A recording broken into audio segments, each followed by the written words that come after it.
you guys, what's going on? Yep. We're back once again doing the show. Yeah. Doing some more true crime. Yeah, it's a frustrating one. This one makes me so angry. You shut that door. You know, yeah, because I can hear the ice maker. Yeah. In the office next door. It goes Yeah. like when the ice falls into the basket. Yeah, this one, like I said, even though it's one murder, but just the reasoning behind it, the two chuckle fucks that did it. I thought they killed two. No. The other one lived? No. Okay, I thought that was two. No, there's not. No. All right. You must be thinking of something else. Must be thinking of a different case. But they planned to kill more people, but they were so fucking dumb that they got caught like almost immediately. Did they record it? They didn't record the actual murder, but they recorded before. They recorded them planning it, and also like right afterward. After they did it, yeah. I remember the cops listening to it, going, "What the fuck?" These two fucking geniuses. Yeah. Fucking teenage boys, man. They thought these two. I mean, they're in their 30s now. They're still in prison, and probably will never get out. Never get out. But just. I think that's the thing that's so infuriating about this. Because remember how I've said, like, on some cases before where, you know, it's bad enough, like, to fucking murder somebody, but then, like, to be a fucking edgelord about it. Yeah. That's, like, what these kids were like, and they were just fucking insufferable. Like, the tapes that they made, they're 16, and they thought they were super, super smart, and they thought they were being all, like, clever and philosophical and shit like that, and they were saying the dumbest fucking shit. And they thought they were going to get away with this, I guess. I'm not really sure. But then they recorded it. You know, it's just... They thought it was all meta. It was just like watching... I watched so many documentaries about this. Actually, Hulu has a great one. It's called The Scream Murder. And it's 3 parts. And... So I've listened to and I've watched a bunch of documentaries about it, and a lot of them have the footage because they, you know, obviously recorded all their interviews like after they caught them and stuff like that. And just watching these two was just so frustrating. And because like they killed this pretty girl for no reason. Yeah, they were friends with and it was like their friend. Like I mean, kind of. I mean, I'm not sure how close of friends they were. Like, not that it matters, but they did know her. Like, you know, they were in the same friend circle. And and there was just like fucking no reason for it. Like I said, they were just thought they were being edgy, and they just picked her because of circumstances, and that's just how it went. And another thing that's frustrating about this is that at least one of the killers, I believe it's Torey, Adamcik, his parents, or at least his mom, I didn't get the same vibe from his dad, but his mom self-published a book. Basically, it's called The Guilty Innocent, so that should tell you something right there. She is just absolutely 100% convinced that her darling golden child was completely innocent. She's not saying he wasn't there, because he obviously was, but she's saying that he didn't do it, and the other kid, like, made him do it and all this other stuff, which is obviously horseshit, like, if you listen to the tapes, and if you watch them on the tapes, they were both, like, all in. And the fact that she seems like a nice lady. I don't mean to shit on her, but she's delusional. I understand that's your kid. You don't want to think that your fucking kid did something fucking horrific like this. I get it. But come on. I mean, you at some point you really have to like get on the clue bus and be like, yeah, he did that shit and it's not okay. You can still love them if you want. I probably wouldn't. I don't have any kids, so I don't know what that's like. But I don't know. The funny thing about these kids, is when we get into the story, is that there isn't even anything like fucking particularly bad about them. They're just extremely mundane. Yeah. And just really banal. They didn't really think this through. They're just stupid-ass teenagers. Yeah. Dumbasses. Like the millions of other stupid-ass teenagers in the world. They actually pulled the trigger on some stupid shit. Yeah. And then it didn't really affect them that much. Or supposedly it did. According to the videos that they so well. Yeah, it wasn't so much that. I think, well, I'm going to say, I don't think that, I'm going to say I do think if those two hadn't met each other, if they weren't friends, I don't know if they would have killed anybody separately. Maybe Torey would have. but I don't think that there was so much influence going one way or the other. They were egging each other that on. Yeah, I think they were both egging each other on. They were both very troubled. They both wanted to do this. So I don't think one is more culpable than the other one. But like I said, like we've talked about on a lot of our kind of couple killers shows, I think it was like a synergy that when they met each other and hung out, they just kept upping the ante, like trying to impress one another and shit like that, and then it led to what it led to. So I think that if they hadn't met each other, they probably wouldn't have done anything like this. But I don't know. I mean, like I said, Torey seems a little bit more like sociopathic to me. Whereas Brian seems a little more, he's fucked up too, but he seems like more excitable, maybe a little bit more naive in a way, but I don't think that excuses him. And honestly, I think the judge made the right decision where he was like, look, you're both there. We've all seen the tapes. Like, you clearly looked like you were both wanted to do this and you planned it for a while. So that's it's murder. Like both of y'all are going down, and they both got the same sentence. It's first degree murder. Yes, it is. Because like I said, they planned it for Lucky they didn't get the death a while. Penalty. They'll probably eventually get out. I mean, well, we'll get into that because there was kind of a, I don't know if I'd call it a controversy necessarily, but about the sentence that they got because they were minors, which normally, now it depends on the state, like if you're not from here, but usually a minor, they take that into consideration, like when you commit a crime. However, some states, including Idaho, where this occurred, if you commit a murder like this, like a first-degree murder, then you are automatically tried as an adult, like no matter how old you are.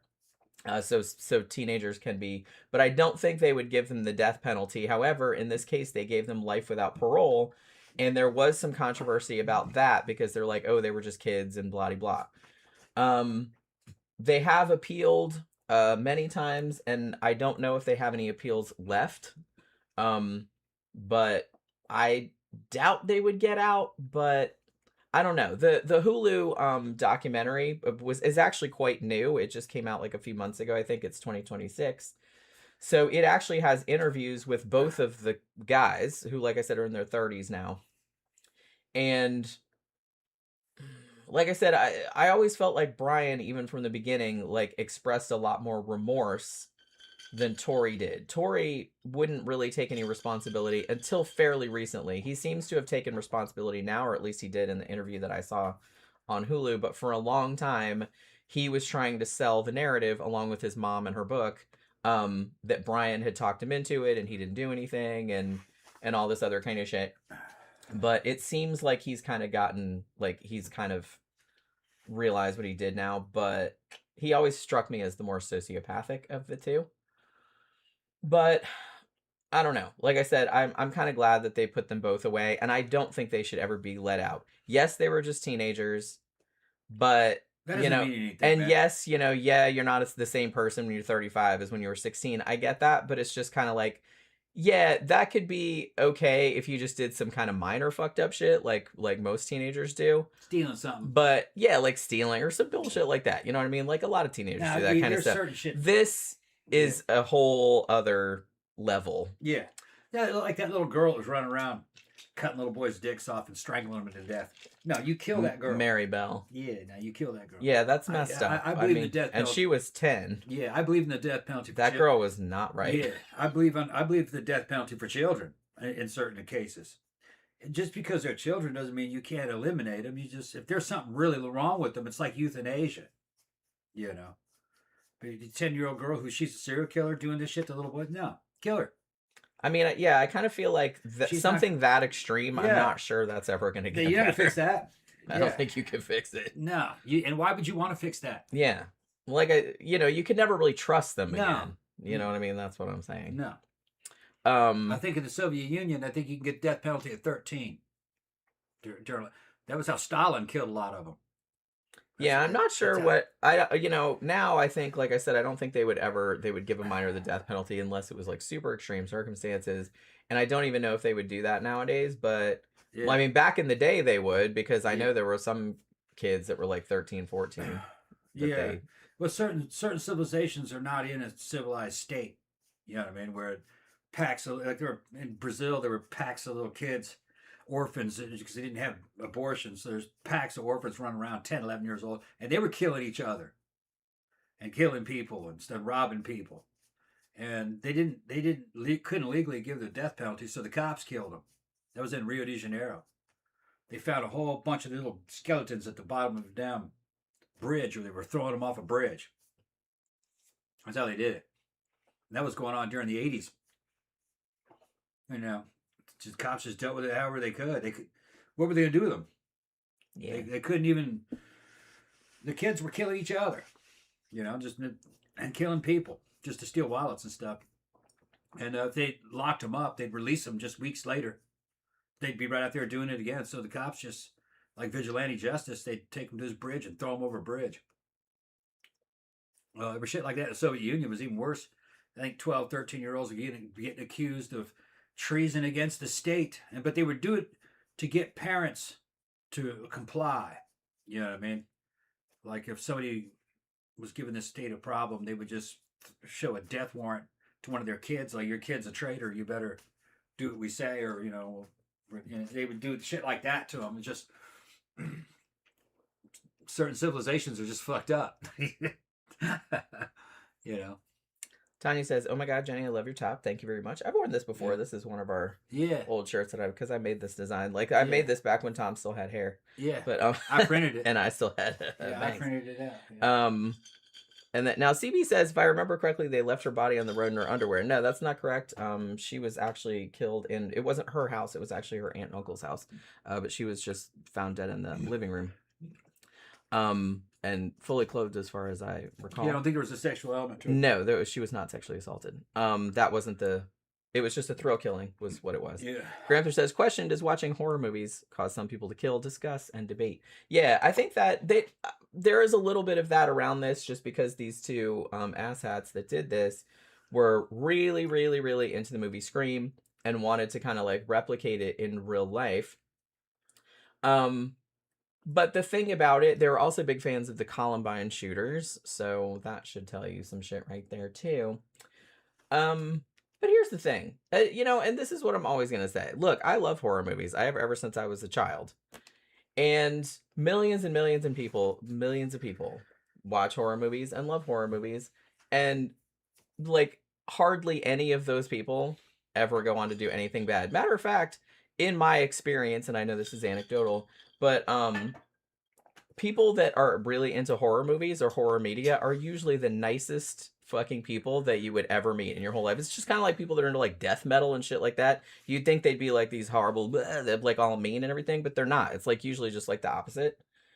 And that is generally what I found with horror movie fans. Yeah, you're going to get like a few outliers here and there that are dicks, which you get in every subculture.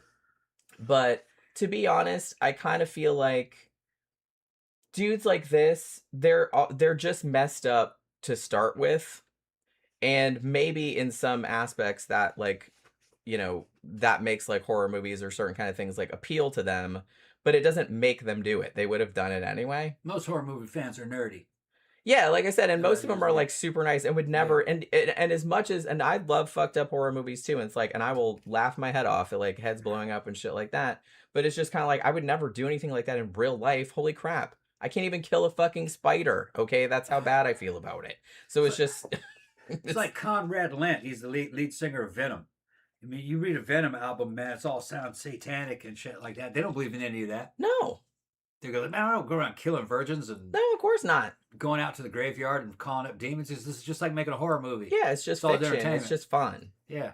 You know what I mean? It's just... And yeah, like, if people that aren't into horror movies, I know, like, from the outside, it seems like, oh, what's fun about watching a movie about somebody getting eviscerated or whatever, but it's just kind of like, it's hard to explain, like, if you're not into it. But it doesn't mean that you're messed up or sick or anything like that. Like I said, I kind of feel like people that are horror shit are generally a lot more well-adjusted, at least what I've found. So, then... They're in a cosplay. They go. Yeah. It's just they go to the conventions. And it's not real. Yeah. You know what I mean? It's like I don't like to watch real videos of shit. You know what I mean? It's like I'm just like, no thanks. Yeah, I don't really want to watch the real shit.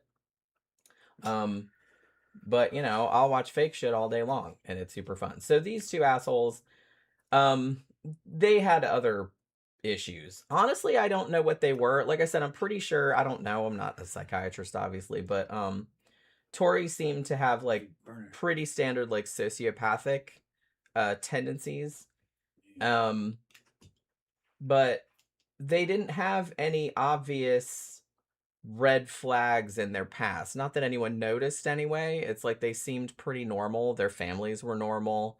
You know, it didn't really seem like, you know, because like I said, we've talked about a lot of serial killers, and sometimes you can be like, oh man, like even from when they were children, they were fucked up. They were like doing fucked up shit to animals and setting shit on fire and crap like that. Like neither of these two kids really seem to do that, to an extent that when they were arrested for the murder, and they interviewed like a lot of their friends and like, you know, the people that had gone to school with them and stuff like that, no one could fucking believe it. They thought it must have, there's like, there's got to be some mistake. There's no fucking way that they would do that.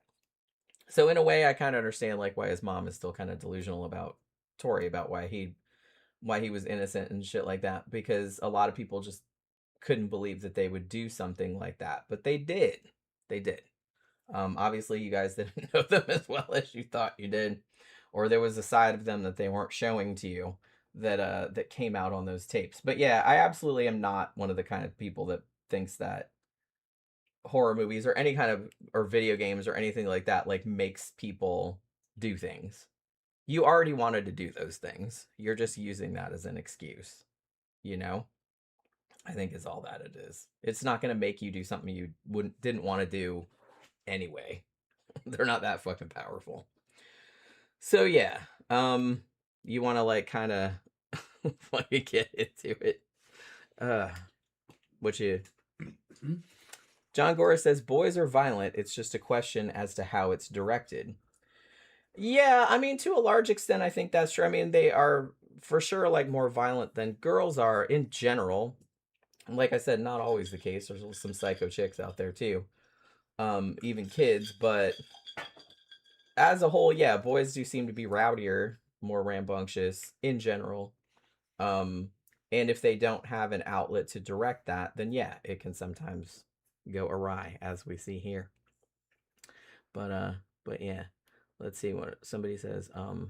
Gramther says some high school friends are just plain bad influences, aka John Christou. Is that how you pronounce his last name? John Christou. Christou, okay. Yeah, you know who he's talking about? Yeah, went to school with him. Was he a bad influence? He was a dick, yeah. He was a dick. He got better at the end, though. Or he supposedly did. I mean, most people grow out of the shit. Yeah.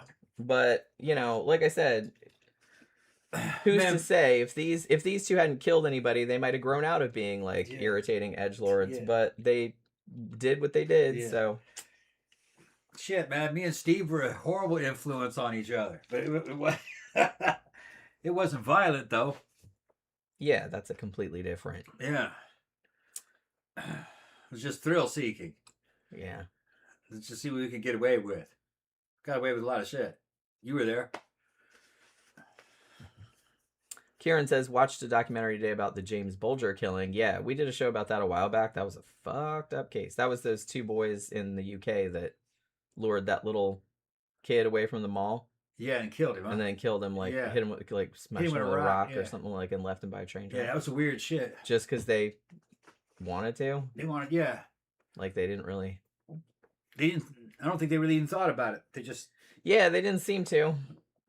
And I killed this little kid. I kind of feel like... And he was a baby. Yeah, he was just... What was he, 4? Yeah. 3, 4, he was little. Yeah, that was horrible. Yeah, so shit, you put those boys down. I said, yeah, I put them down. Well, yeah, over there, everybody agreed with you over there because when they brought those back in the truck, like, there was just crowds trying to get fucking at them, you know what I mean? Yeah, you don't have to do it inhumanely or anything, but just, no. Some kids are just so fucked up so early. Yeah, I mean, why would you want to fix that? Something like that. That's just so fucking beyond the pale. Just consider it very, very late-term abortion. That's all it is. Yeah. And I mean, the thing about these two dorks is that they were 16, which, yeah, your brain's not fully developed, you know, until you're in your mid-20s, probably. But 16 is absolutely, absolutely old enough to know better. Like, I kind of feel like Tori's mom in particular was kind of making the argument that, well, they didn't really understand like the consequences or the gravity of what they did and shit like that. I'm like, bullshit. Like when I was 16, I understood what death was. Yeah, this is bullshit Greek philosophy. All right, where they don't know, they can't. It don't matter. It doesn't matter if they don't know. If they don't know, that just added weight to the. You should take them out. If they don't know, if they haven't figured that out, kill them. Yeah, I mean, it's like everybody else seems to figure it out. Everybody else seems to know. Yeah, you just it shouldn't have anything to do with any kind of high-minded Greek moralism and philosophy and shit. If somebody fucks up, it should just be instant retribution. And if you're fucking up that early, oh no, you got to be taken out of the system. Yeah. When I was a little kid, I didn't think about killing other little kids. Yeah, like it literally never occurred to me. Never crossed my mind. Nope. Yeah. And if it does occur to you, then that's a problem. Because I think the vast majority of children, shit like that does not occur to them. Yeah. You know, because it's not normal. It's just not. Kieran says the Halloween movie made me dress up as Michael Myers. Yeah. Yeah, see, there you go. That's about as far as it goes. Just kind of makes you go to conventions and geek out about shit. That's about as bad as it gets. CB says, yeah, GTA 5, like Grand Theft Auto, did make me kill sex workers after a $50 BJ, like I did in the game, or rob armored cars. Yeah, like I said, it's a bullshit argument because how many millions and millions of people watch horror movies, play violent video games, all that kind of shit? What percentage of those people actually do anything approximating anything that's in those movies or in those video games? It's a tiny, vanishingly small, and those people would have done that shit anyway. Yeah. You know? Yeah, maybe the movie gave them an idea, but it's like, you know, they would have done something bad anyway. They just would have done it different. That's all.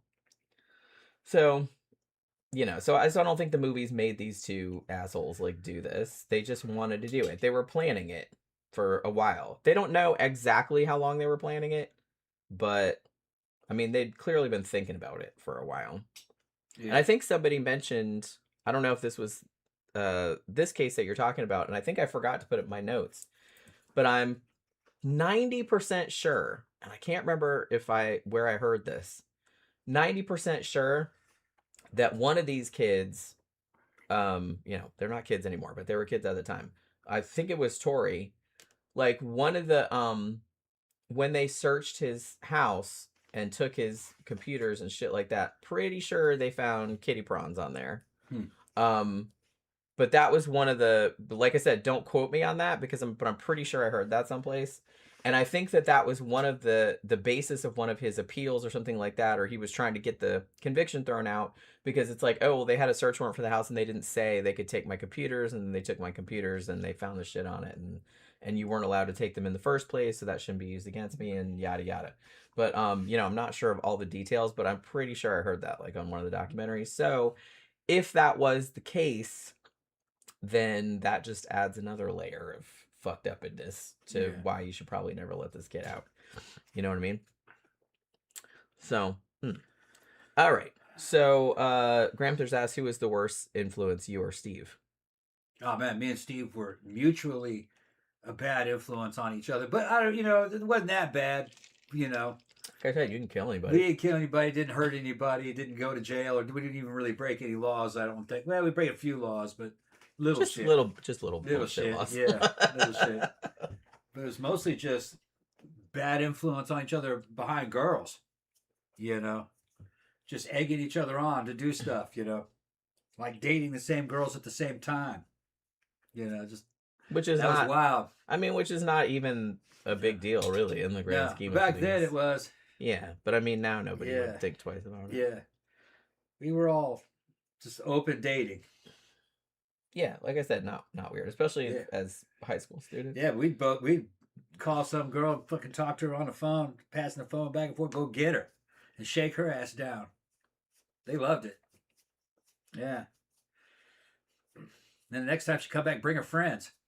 It was wild, man. It was wild. It was the 80s. Yeah. 80s was like that. You knew them. You knew who they were. Yeah. John Gora says, a minor having kitty prawns gets complicated legally.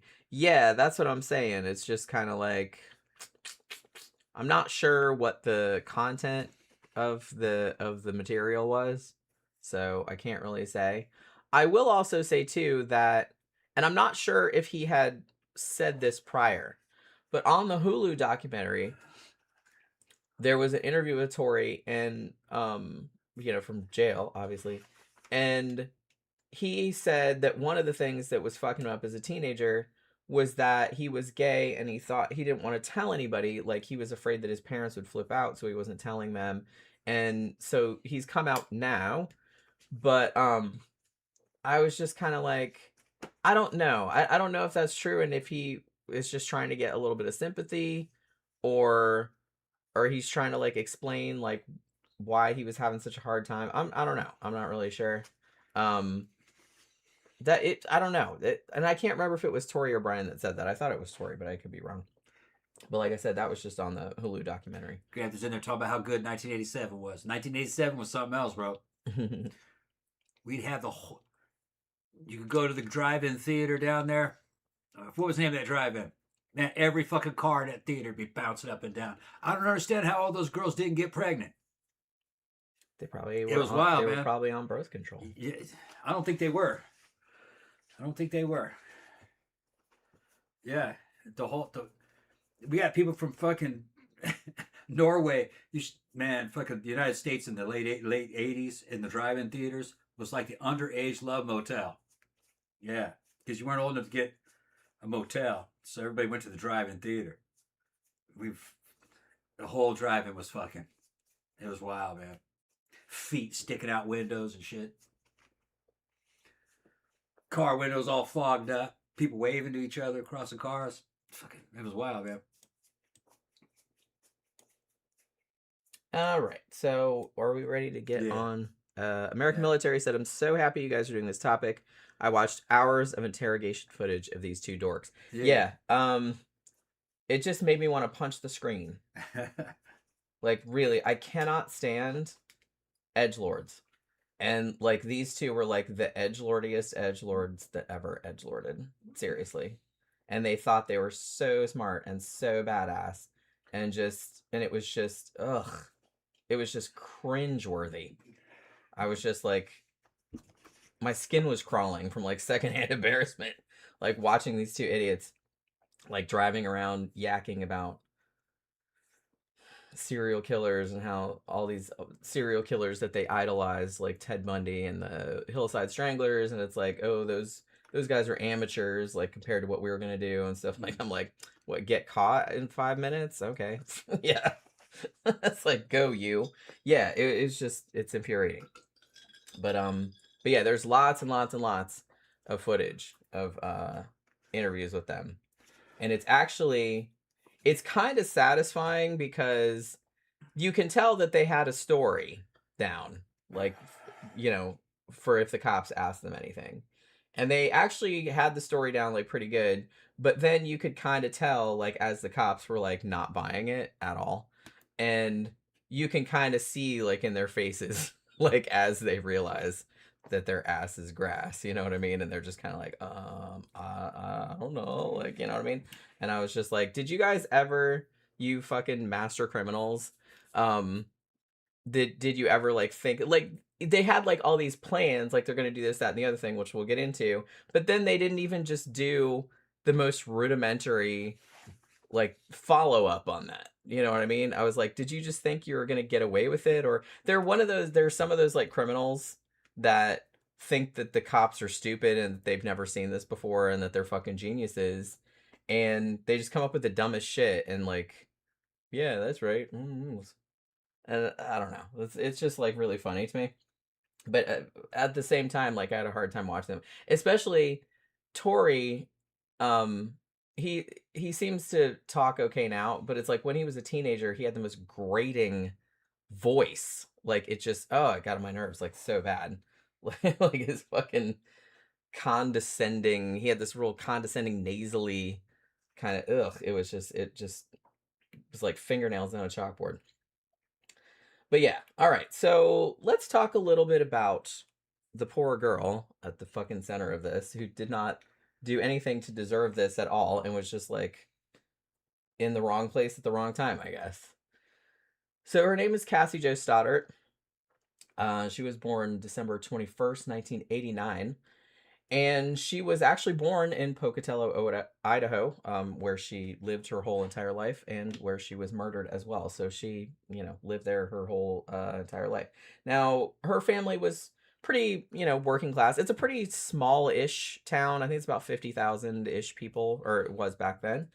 Um, Heavily Mormon, which I didn't realize, because usually, Mormons, that's usually associated with, Utah, like Salt Lake City and shit like that, which, everybody knows that's like Mormon City. But I didn't realize that there were like kind of big pockets of Mormons in other places, like especially out west.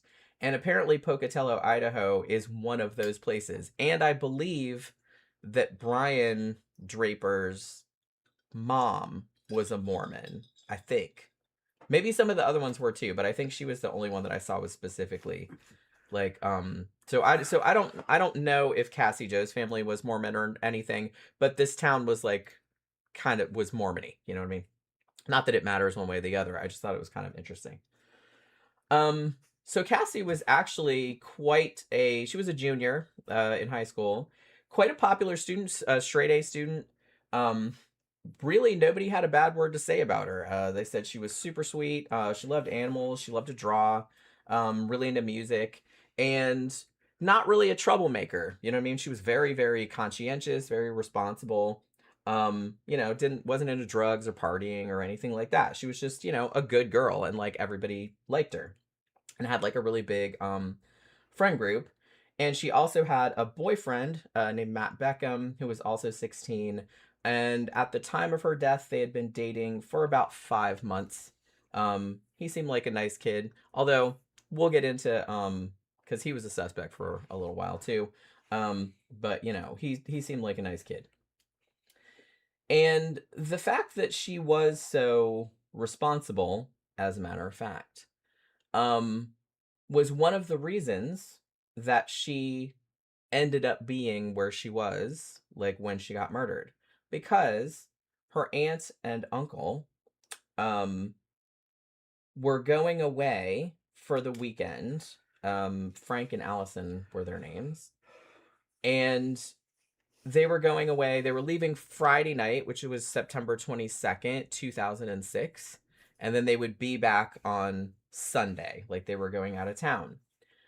So they asked Cassie to come to their house and like house sit and also like watch their pets. I think they had 2 dogs and 3 or 4 cats. And so she was going to stay in the house over the weekend by herself and watch their animals and, feed the animals and stuff. And the house, I saw it on, people would keep talking about it being like isolated and stuff like that. It's not like out in the middle of nowhere, but it did have a lot of land around it. Like I saw it on, Google Earth or whatever, and there's other houses around. It's just, there's a lot of land around it. So it is a little bit isolated in that way. The name of the street, which many YouTubers have pointed out, sounds like a fucking horror movie in itself, was Whispering Cliffs Drive. Like I said, like a lot of fucking, we're like, holy crap, like really, like yeah, a horror movie is going to take place on that fucking street, and it absolutely did. And that's, I think, one of the things that people find so horrifying about this case is that what she experienced before she died was exactly like a horror movie, because they made it like that. That's what they wanted to replicate. So this poor girl, like her final fucking moments on Earth, she was in a horror movie, a literal slasher movie. It's horrifying to think about. So yeah, so she was going to be over at this house, and her boyfriend knew about it. She actually had asked her aunt and uncle and her mom, would it be okay if Matt, hung out with me at the house, just to keep me company, because it is like a little bit isolated, you know what I mean? And they said that was fine, because they said, sure, they're 16, they could get up to some hanky-panky, I'm sure, but it's just kind of like, well, they were like, she's a good kid, he's a good kid. They were responsible. They knew they weren't going to fuck around too much. So they said it was okay that he could, like just hang out over there, not stay overnight or anything, but just kind of hang out with her, over the night. So let's talk a little bit about the perpetrators of this. So one of them, the tall, skinny one with the dark hair, Brian Draper. And then the shorter one with the reddish brown hair was named Torey Adamcik. They were both also juniors. They went to the same high school. A lot of them were in the same classes as Cassie and Matt. They were in the same friend group. Although I got the impression, like they talked to a lot of their friends on this Hulu documentary. I got the impression that they were part of the friend group, obviously, but I feel like they were maybe slightly on the outside. Like maybe they wanted to be closer in the friend group, but like some of the other friends didn't like them as much or something.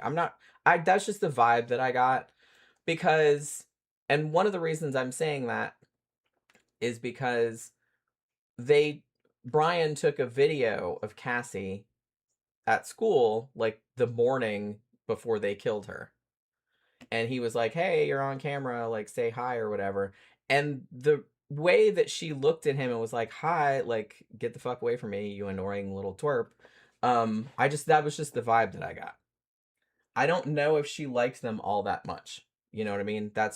And I don't know if but that's the vibe that I got. So, like I said before, I kind of feel like just from watching interviews with these two, it does seem like Brian at least seemed to have something more approximating like human empathy. But again, he was very troubled. He wrote in journals all the time. Apparently he got picked on a lot because he was kind of tall and scrawny. And so he was maybe bullied a little bit. And so I think that he related to, the Columbine shooters as, these kind of bullied kids that had struck back at their tormentors kind of thing. Even though we've done a show about Columbine and that's not really what it was like. I kind of feel like a lot of people afterwards said, no, those two were actually kind of more the bullies than anyone else. Like, you know what I mean? So, but he related anyway. So I think he kind of felt powerless and was kind of lashing out, and he was into darker shit. Like I said, he was into horror movies, and him and Torey actually like to make horror movies. They dress up in Scream costumes like Ghostface or whatever, and like, make little things with his video camera. But like I said, they had very, very normal families. I believe Brian was adopted, but I don't really think, I think he was adopted when he was a baby, so I don't think it was just, I don't know if that fucked him up or anything like that, but other than that, there was no abuse that anyone ever talked about. Nothing weird. I don't know, just like not really any dysfunction like beyond normal shit. You know what I mean? And like I said, I think that one of them his mom was Mormon, but I'm not really sure if that really has anything to do with it. But yeah, they were all working the middle class. Like I said, no abuse, nothing like that. So the two of them met, I think they were in 8th grade. And they both really liked horror movies, and they really liked making horror movies. And they were into true crime and serial killers, and they kind of idolized serial killers a bit. Like I said, it's kind of your standard kids who feel powerless and think that that's the way they're going to get power. Like they admire dudes that just like take people out, I guess, like whenever they want to. And they're basically like, so they started having these kind of fantasy discussions about, doing a school shooting themselves, or, just doing something like Scream, like doing like a slasher movie, but in real life. I think one of them even said it in almost those words, like Scream, but in real terms, he said. So they wanted to just kind of go through and kill their friends, just like in Scream. Like, well, spoiler alert if you haven't seen Scream, but like two of the guys that are friends with all the other ones, like dress up and are killing all their friends. You know what I mean? So they kind of wanted to do that. So you couldn't even come up with something original. And that's another thing. It's just, like I said, it's bad enough they fucking murdered this poor innocent girl in a horrible, horrible way. But it's just kind of like they were just so lame about it. You know what I mean? It's just like they're so edgelordy, and it's like they're just like ripping off a movie. Like they couldn't even come up with anything creative for. And it's like I know that's a fucked up thing to say, but it's just shows what losers they were. You know, and I don't know. The whole thing just makes me so mad. And really, they didn't have anything against Cassie particularly. They did speculate later that Brian may have had a slight crush on her and was kind of mad that she was dating somebody else, but it didn't seem egregious. Like it didn't seem like a huge deal. Like they still hung out and he wasn't like, cranky about it or anything like that. And they said other than that, they were friends, and they were friends with Matt too, who was her boyfriend. Basically they just chose her that particular day just because, like I said, they knew she was going to be in a kind of isolated house by herself. So like I said, they're not really sure like how long they'd been planning the murder. Now I will note that Cassie Jo, I don't know if she was their first choice, but they had a kill list. They had a notebook. You can see shots of it like in documentaries because obviously they took it into evidence. And pretty much most of their friend group were on it. And in some of the tapes that they made where they were driving around, they did actually say like some of their other friends' names, and it's just like, oh, so-and-so is going to be alone at home from 6 to 7 p.m. or something. So maybe we'll go over there. Maybe we'll do this and that. So it wasn't just Cassie that they were going to target. They were planning on doing a whole ass spree. And on the Hulu documentary, they actually talked like to a lot of the women that were, that were just high school girls then. And they're like, yeah, the police told us later that we were also on their kill list. So, yay. Like they were just lucky, I guess, that it just didn't happen to be, and they got caught like right away. But yeah, they had a whole ass list. They didn't seem, it did seem like they were mostly targeting girls, but they did have some guys on the list too. Like I said, pretty much all their friends were fair game. And as a matter of fact, because they knew Cassie would be in the house and they assumed that Matt would be there with her, I believe they were planning on killing Matt as well. Like if he was in the house too. You know what I mean? It just so happened that he wasn't there anymore, like when they came back. So they were kind of treating this whole thing like a movie production. You know what I mean? So on the morning of the murder, which like I said was Friday, September 22nd, they were at school. Brian has video camera. They said he always had that video camera. Like he was just always filming everything. And he filmed Cassie by her locker and, said, oh, you're on camera. Like I'm filming you, like say hi or whatever. And she was like, yeah, hi. Like, and then he was rambling on about, oh, I was supposed to meet Torey here at 7:30 a.m. and it's now 8:39 a.m. and I don't know where he is. Do you know where he is? And he's like saying all this kind of shit. So they actually filmed her knowing that they were planning on killing her later. And he was acting totally fucking normal. Like you would never know that. That's what's creepy about it. It's just like you see him filming this girl and you know that, 8, 9, 10 hours later, like he stabbed her to death. But it's like, it's just completely fucking normal. Yeah, but like I said, when they're kind of goofing on it in the comment section, yeah, if you're gonna knock somebody off, be original. Yeah, it's like, well, you know what I mean? It's just kind of like... Most of these dudes, they're not original. But see, I think that's what's kind of at the heart of a lot of this is they want to be fucking special without realizing that they're not fucking special. Right. You know what I mean? Another one that fucking tried to be real fucking special and original was remember the dude that wanted to be the damn gay porn star who was suffocating the kittens in the bag and killed his Chinese boyfriend. What was that fucker's name? Luca Mangione? Mignone, something like that. Something. I can't remember how you pronounce his last name. Well, he made a video after he killed the Chinese guy of him doing stuff with the body and pretending taking bites and stuff.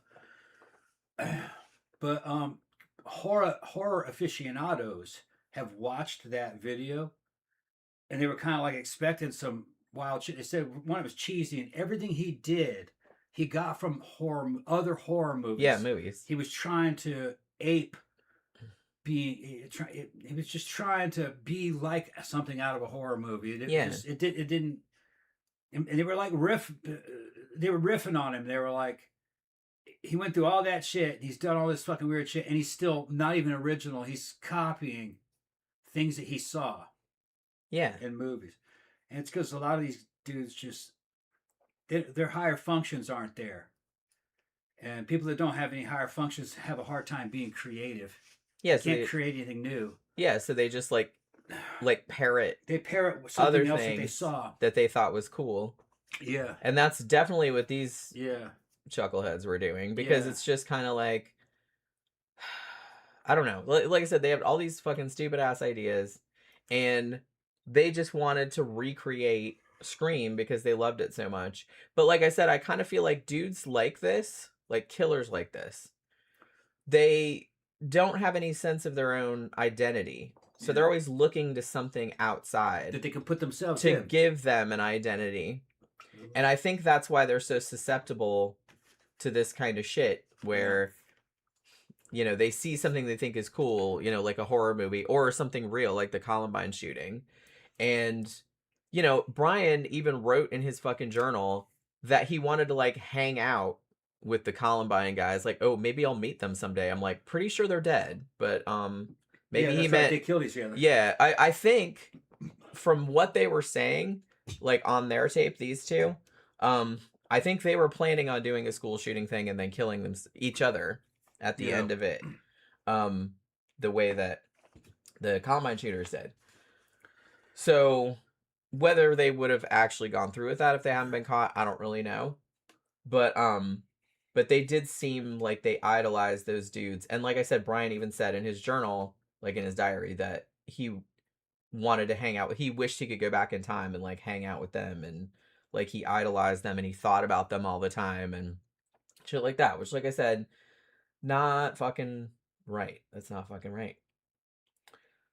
So because they were so into Scream, like I said, they wanted to make this as close as possible. So what they did was, because Cassie was on her own, like in the house, or like I said, they knew Matt was going to be there too, but I think they were planning on killing him too. But like I said, they had a list of other possibilities because they mentioned some names, like while they were driving around in the car. Like there's the most insufferable bit to me was before they did the murder. They were driving around in the car, and Brian is filming from the passenger seat, and Torey is driving.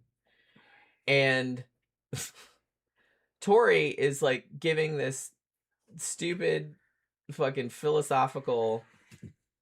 He was of the opinion that he didn't think killing should be illegal for reasons. He says, he's like, well, I know it's wrong and stuff, but if you make it illegal, then people are just going to want it more. And I was like, what? Yeah. Oh, so why should we just have any laws then? Like, let's just not have any consequences for anything. How will that be? Yeah, here's the funny thing. Dudes like this don't know history very well.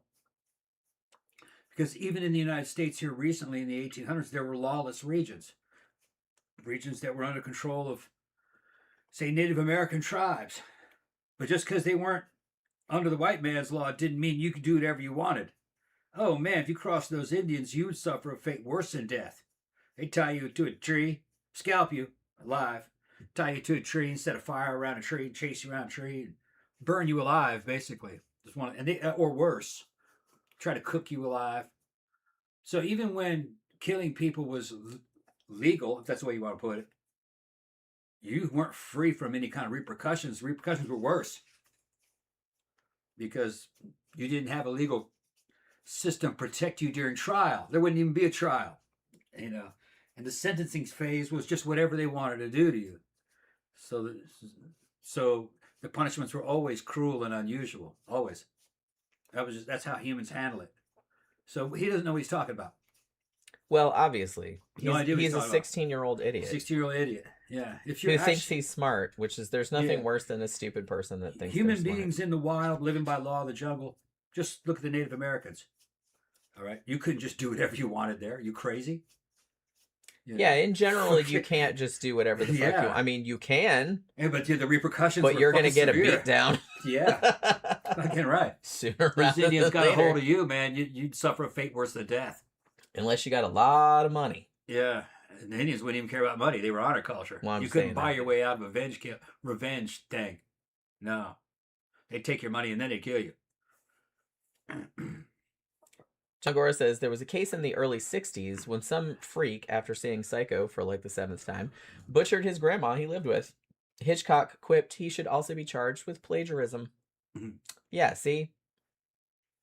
That's that dark sense of humor. Like I said, obviously you shouldn't go around killing people, but it's just, you gotta fucking laugh, right? Because you just gotta laugh to keep from crying. Even when you could go around killing people, there were always repercussions. Yeah, there's always consequences. It's just like, I don't understand where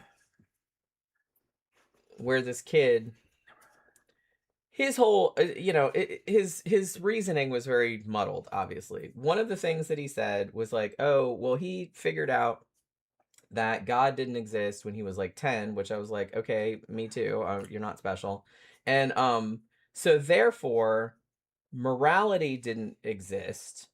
And when Brian said something about, like, joking about, oh, we're so evil, and he's like, no, evil is a follower of Satan. You can't, so evil doesn't exist. Like, you can only be good or bad, so we're just bad. Like, they were saying dumb shit like that. I was like, oh my god, this is the most teenage boy shit. Yeah, no idea what they're talking about. Yeah, and there's just like, there's babbling about nothing. They're just like trying to like fucking justify. He seemed to be saying, and like I said, maybe this was a slight byproduct of growing up in a Mormon environment, is like, maybe it was a bigger deal that they, rejected religion or something like that. So it's like, oh, well, if there's no religion, because I've heard some religious people say this, like, if you don't believe in God, then obviously you think you can do anything, which is obviously not the case. Wrong. No. All you gotta do is just look at the animal kingdom. Animals have a sense of right and wrong. They know when they're being fucked over. The dog can tell when the other dog got more food. And if you look at they have a sense of fairness. It's inherent. Yeah, and they also take revenge. And if you look at human behavior, the average everyday behavior is very much like any other primate and most mammals, which is about reciprocating stuff. If you're nice, they're nice. If you're hostile, they become defensive and hostile. You share food, they'll share food with you. All animals do that. There's no loss. Yeah, they don't need loss. That's just primate and mammal behaviors are just like that. The laws are kind of set up, inspired by what animals kind of naturally do. How we already do. Yeah, so it's really just reinforcing. Well, yeah, and like I said, kind of an important thing of all you have to do is look at, the vast majority of people don't ever break any laws, or it doesn't occur to them to. Like, unless they're little bullshit minor laws, they don't even really know the laws, because they haven't studied the law books. They just know you're not supposed to hurt people or steal things, and it's like you don't need anybody to tell you that. It's kind of natural. If you do need somebody to tell you that, then you have issues. Yeah, and there are some people that come from families and areas that have no moral compass at all. And their parents were wild, basically feral, and they're feral, and there's going to be trouble. They end up in prison, And do they know it's wrong? They come from a world where, like I said, there's no moral compass. It's crabs in a bucket. Yeah. So they kind of know other people know that's wrong, but it's not really wrong for them. It's just survival. And taking things is part of survival. Killing people is part of survival. In those areas. But like I said, that's on the outskirts of society. They always end up in prison. You can't kill people and not go to prison. Yeah. You can't steal and not go to prison. Yeah, we're not letting you run around loose. Come on now. Yeah, you couldn't do that in a wild either. You're not getting away with that for long. People are they're in tribal groups. You attack another tribe or kill somebody in your own tribe, they fucking kill you. So there was always punishments for these things. These kids don't know what they're talking about. No, of course not. Well, like I said, fucking teenagers, particularly teenage boys like this, are stupid, but they don't know how stupid they are, and they think they're super, super clever, and they have everything figured out, and they know absolutely jack shit about anything. He assumed that morals were a product of religion, and if you're not religious, then the morals don't apply to you. No, not at all. Morals are not a product of religion. That moral fucking behavior based on reciprocity. Reciprocity. You get old, you can't pronounce it anymore. Reciprocity is actually just inborn in all mammals. A dog knows when you've cheated it. Yeah. He got more food than me. You know, they don't put up with it. They actually show it. They can record it.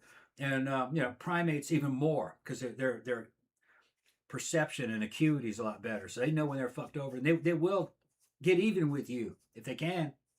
Our kitties know if we're paying more attention to one than the other one. Yeah. They'll give us little death stares. Why are you petting that kitty more than me? You just tell their body language what they're thinking. They're like, they're giving that bitch too much attention. Yeah. Yeah. What about my attention? Yeah. That's exactly what they're like. Yeah. So it's just kind of like, I really never had a problem because I was not raised religious at all. And I literally never had a problem. I'm always of the opinion, people that say shit like, if you don't believe in God, then you must think you can rape, murder, kill without consequence. People like that say shit like that scare me. Yeah. Because I'm like, so you mean to tell me that if you stopped believing in God, that you would do all that shit? Yeah. I wouldn't do any of that shit. I don't want to do any of that shit. Like, but clearly you do, because believing in God's the only thing stopping you. That's what you just said. You know what I mean? That's what you just said. That is a scary motherfucking thing to say. Japan has a very high rate of atheism. They have a very low murder rate, but they have a very high sense of like social cohesion, social order. Yeah. I mean, they're nitpicky over little bitty rules. It drives Westerners crazy. How nitpicky they are. That everything has to be a certain way.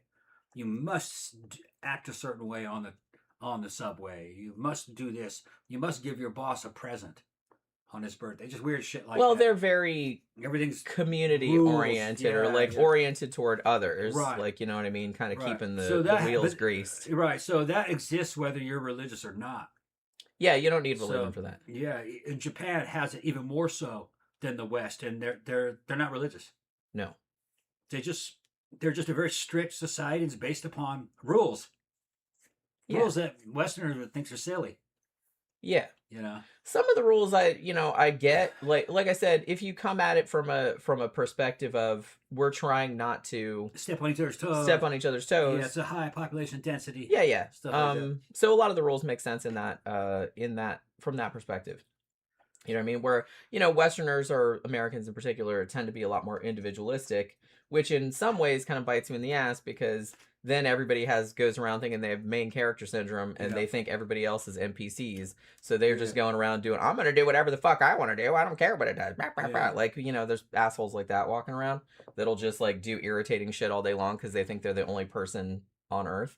You know what I mean? So that's like the extreme opposite of that, which is also annoying as hell. But yeah, so these kids, like, I get it. Teenagers think they have everything figured out, and they think all the adults are stupid, and they don't know anything, and they don't understand, and blah, blah, blah. If you were a teenager right now, I don't think we have any teenagers listening to it. I hope we don't. But you know what I mean?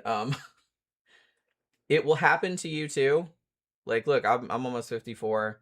I will note that I wasn't as dumb a teenager. I was dumb as a teenager, sure, but I wasn't as dumb as some teenagers that I knew. Like, I pretty much was like, I'm pretty sure I don't know shit yet. Like, I'm just gonna sit back and observe. But it's very, very common for teenagers to think that they know everything and have everything figured out. Yeah, and that people older than wiser than they're stupid. And that they're stupid. Yeah. Now, I will concede that in this day and age, just because of the advent of technology and things like that, sometimes older people um, don't know what they're talking about. Like, for example, don't ask a boomer for advice on how to find a job. They think they know, they don't know. Because they haven't looked for a job for like 30 years at this point, and they have no idea how shit works anymore. Um, you could ask them about other shit, but anything having to do with technology or like how shit is done nowadays, like don't ask them about that. They don't know. They think they know, but they don't. So I get that. Um, so in that regard, I do think that old people are dumber about some things. But like I said, teenagers think they know everything. So these two act like they just read like Nietzsche for Dummies and think they have the fucking whole world figured out or some shit. I don't know what it was. But yeah. And just like I said, watching these two driving around, it just made me want to strangle both of them. Which I wish I could have done before they killed anybody, to be honest with you. Would have saved a lot of people some heartbreak. So yeah, somebody said motherfucker thinks The Purge should be like see I don't think The Purge. When did the first Purge movie come out? I don't know. I can't even remember. Might have been after this happened. But yeah, had this come out before, they would have thought that was the coolest shit ever. Oh boy, like I don't know if you know the premise of the Purge movies, but it's just kind of like it's like a dystopian. It's a future, right? It's been a long time since I've seen it, but it's like there's one night a year where you're allowed to commit any crimes like with no consequences. You know what I mean? Yeah, they got that from Star Trek. Yeah. That's where the idea came from, I believe. Yeah, the original series. There's a whole bunch of them. There's like a planet. The first Purge movie was actually pretty good, and then there's a bajillion sequels, but not a bajillion. Yeah, like 5 or 6. Yeah, these kids would like that shit because they think that they'd be able to go run around and do whatever they wanted. Oh yeah, we'll be king of the shit pile. No, you'd be out there running from grade A predators. Is what would really happen. Yeah, it's like what makes you think you'd be out there like being like the man. You'd be out there like running away from like actual bigger motherfuckers. You'd be running away from motherfuckers that had war experience and fucking a lot stronger and faster than you, and they wouldn't. And those dudes wouldn't be on their own. They'd be fucking in a 20 or 30 man wolf pack of a bunch of veterans hunting little bitches like you. I kind of wonder though if and honestly, shit's so crazy nowadays. It wouldn't shock me if this became a law. But if the Purge were to happen in real life, how many people do you think would actually? I kind of feel like most people, if they said you could break any law, it doesn't have to be murder. It could be any law. I kind of feel like most people be like, I'm just gonna go rob a fucking bank. That's what I would do. Be closed on that day. Well, you could break in. Yeah. And you have to get into the vault. Well, you could break into other places. There'd be lots of places you could break in and get money. I kind of feel like the vast majority of people that would participate would do shit like that. Yeah. Like just go steal money. Yeah, a few people would murder people, but it's just kind of like I feel like most people would go steal money. It'd be like the same people. Like the guys in the drug cartels would be, like you said, doing heists. Yeah. I mean, I would just do a heist. Yeah. Probably I would stay my ass home on that night because I don't want to get murdered. Might have some serial killers running around. That's what I mean. And they'd be like, woohoo, free for all. But most serial killers are wimps. Yeah. Most of them are like Gary Ridgway. I kind of feel like most people that would participate would do property crime or like money or would steal money. Yeah. Because why wouldn't you? Because what's the rules? Do you get to keep it or do you have to give it back? If they had a day like that, that particular day would be fucking locked down tighter than a tick. Yeah. Everybody'd be in their house. It wouldn't work in practice. It wouldn't work. But it's a good premise for a movie, though. Everybody would be at home with their families, heavily armed. People stationed in certain waiting places. For somebody to break in so they could blow them away. They'd be in certain strategic places inside the house. But that would be a boring movie. And they'd be up for all 24 hours until it passed. And then they go, okay, we made it. And then they go back to normal. And then they would go back to normal. That's probably what most people would do. Yeah. I kind of feel like most people probably wouldn't even go out. It'd be too dangerous to go outside. Yeah. Because why would you? Yeah, because the chances are it'd be somebody looking outside their window waiting for somebody to walk by and they'd pow, shoot you. You know, but like I said, that would be a boring movie. Just everybody hiding in their house for 24 hours. I think that's probably what would happen. I think everybody would hide in their house for 24 hours. Yeah, that'd be the safest thing to do. Think. Yeah, that's kind of what I think too. So, yeah. So like I said, there's not only this video of them driving around the car, but earlier on in the day, they had also made a video of them at school in the library. I'm assuming it was like study hall or whatever. And they're filming themselves sitting at a table in the library, and they were going over their plans and saying, you know, it's going to happen tonight and all this other kind of shit.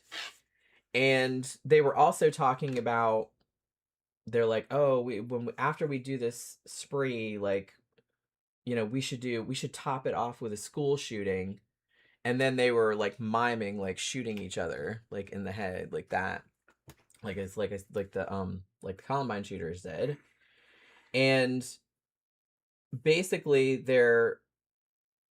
Brian says on this video where they're in the library, they've decided they're going to kill Cassie because she's alone in the house. And actually, I think on the video in the car, like he even says she's alone at this house that's out in the middle of nowhere. It's like, how perfect is that? Like, you know, to replicate the horror movie. So he says that. But he says in the library, he says, I'm sorry, Cassie's family, but she had to be the one. We have to stick with the plan, and she's perfect, so she's gonna die. And they said this several hours before they were at school, like at the school library, like filming themselves. What's his name? The Phoenix. What's his name? The Gilded J. Phoenix. This is, yeah, but the teller could just shoot you though. Well, yeah. But none of that matters, and none of that would have an impact. That teller would be at home probably on that day. They wouldn't be working. But a good example would be the state of Florida. The state of Florida has constitutional carry laws. That means anybody who can legally own a gun can also legally carry it concealed. So everybody, and most 99% of the Florida population could have a gun on them at any time. And it's been that way for years. The crime rate didn't go up. The murder rate didn't go up. The homicide rate is steady, pretty much. And most of the people killed by firearms is killed by suicides. It's mostly people killing themselves. They kill themselves. The most common was terminal illness and depression, divorce, shit like that. In the U.S., if you look at the fucking violent crime rate of where it's fucking somebody shot in the commission of a crime by an offender, it's always the same groups. It tends to be young, inner city black males in the drug trade or slightly involved in it. It's always those. They do like 80% of all the shootings that aren't suicides. So none of this shit would actually have a big impact. It's always the same people doing the killing, pretty much. So it doesn't matter if they're... Yeah, I kind of feel like people that would kill people anyway, would take advantage, but I kind of feel like most other people would be like, nah, we're not going out. Yeah, so the conditions of the purge, what you're talking about, exist in Florida. That could happen. Everybody could have a gun, everybody can kill anybody, but it's not happening.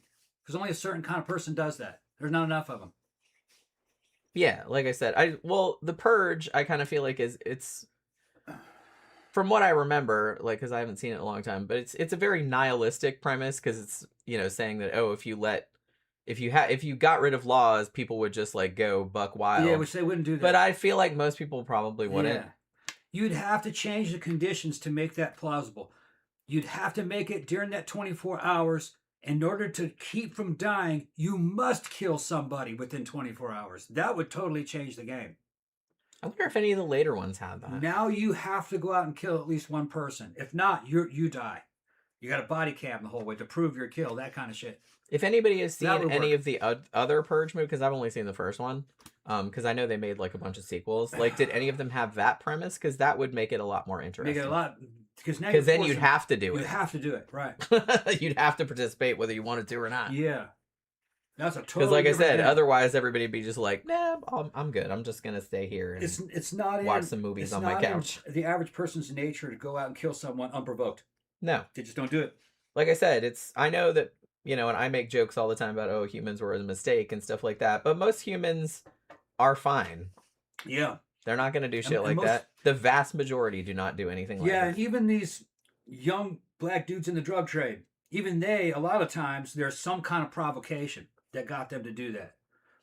Dude. Yeah, usually it's a revenge. It's a revenge thing for something else. Or they fucked them over. You might have said some valuable. They don't do it for no reason. You stole his shoes, or you insulted his shoes, or just stupid shit. Or it could be you took a shot at him yesterday, and he's been looking for you, and he saw you and shot and killed you. Or he thinks you killed his brother, or some shit like that. You know what I mean? Right. So it's never always just because. Rarely it does on rare occasions just because, but like I said, that's very rare. I think that's why people are fascinated by murders like this, because this was literally no reason. Yeah, it was no reason. They just did. She was their friend. She just, they just did it because they wanted to kill somebody because they thought it would be cool, and they just picked her because she was by herself at the house that night. Yeah.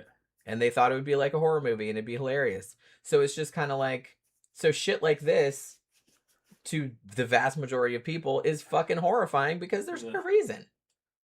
Like I said, when there's murders, and I write a lot about unsolved murders, and I tend not to write about the ones, I've kind of started to loosen up my criteria on that. But I tend not to write the ones about, where it was like a gang affiliated thing. Because, like I said, I'm not saying it's good. I'm just saying there was a reason. It wasn't like unexplained. Like this dude, like I said, stole a bunch of dudes' money or drugs or something like that. And the other dude popped him.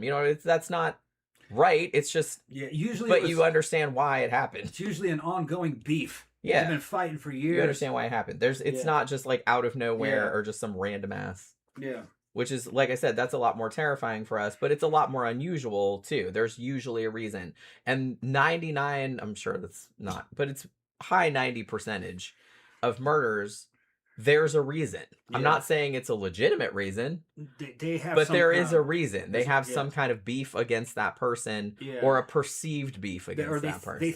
Sometimes it's mistaken identity. Yeah. They thought that dude was responsible for something. It could get fucking muddy. Yeah. Or sometimes the dude is just high as fuck. Yeah. And didn't like how that guy looked at him. Yeah. But it's like most of the time they're not doing it for like no reason at all. Right. Or just because. There's usually some provocation or something. That's why you have people that are scared to go to the United States, all these guns. Now, we've been living here our whole lives and have seen very few shootings. And when the shootings that did happen was between two individuals, we had nothing to do with it. So you weren't really the target of it. I don't think I've ever seen a shooting like in person. However, we were downtown when the Pulse shooting happened. Well, we were also when we were 2 blocks away. The guy 1 block away. The guy shot at the back door of the independent bar. Oh, that's right. Right next to the police station. It's because they kicked him out. Yeah. He was just drunk as that. Yeah. Yeah. Another one that happened downtown is guy got shit-faced at the bar, reaches in his pocket, puts the pistol on a table, and starts passing out. They call the cops. The cops show up. He grabs the gun to leave. The cop shoots at him and hits the bartender, the girl. Yeah, I remember that happening. Yeah, and we weren't there when that happened. There's on video. We weren't there. And the guy fucking flinched when the bullets came his way, and the cop shot him in the chest. And he wasn't threatening anybody. He just got shit-faced drunk with a gun. Yeah. And it's a federal offense to take a gun into a bar. That was the cop's fault. Cop's fault. Cop missed and shot an innocent woman that was standing behind him, and then shot the dude. I thought he shot the dude a little too fast. Yeah, didn't even give the guy a chance to surrender. That's what I mean. That was the cop's fault. Yeah. But guy was just drinking downtown and got fucking drunk with a gun in a shoulder holster with a jacket over it.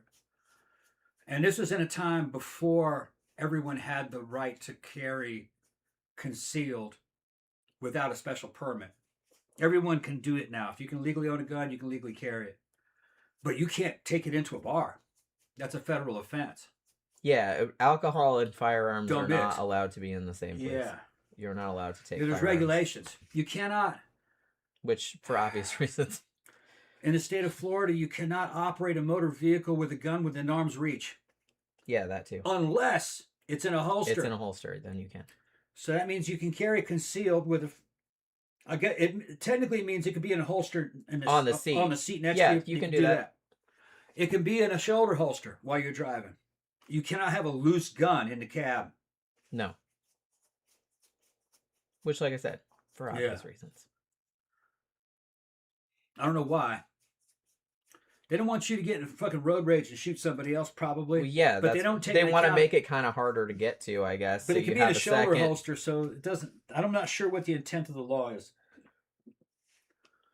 Well, I don't know. Like I said, it's just they don't want it so you can like grab it real quick. It's like, look at this motherfucker cutting me off. I'm gonna shoot him in the face. I saw a video of some young black guys driving around in a car in a hoopty-mobile with a fucking AK Draco. It's an AK pistol.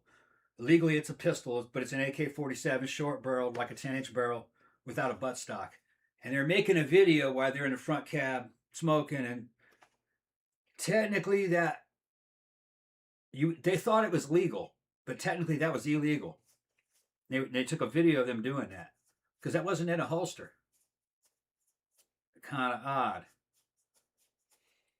I'm not sure how with the law, but technically that would be illegal. But could you say we were making a movie?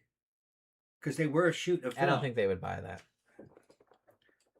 You know what I mean? They were videotaping it. I guess it would depend on the cop, but I kind of feel like they'd think like, man, that's... Yeah, I don't know what it would probably be brandishing a weapon. In public. I would think, probably what that would call. So. And as long as you weren't a felon, that'd be a misdemeanor. Yeah. So there's a bunch of rules. Yeah. Even though we have all this shit, there's a bunch of rules. Yeah, you can't just fucking do what you want. You can't just do what you want. You know what I mean? I know maybe other people might think that, but there are like regulations. You can't just you can shoot and kill a person here, but they have to be threatening you or someone else with great bodily harm or possible death. Now, most states say the threat may not, it doesn't have to be real. It's just that you have to perceive it as real. As real, yeah.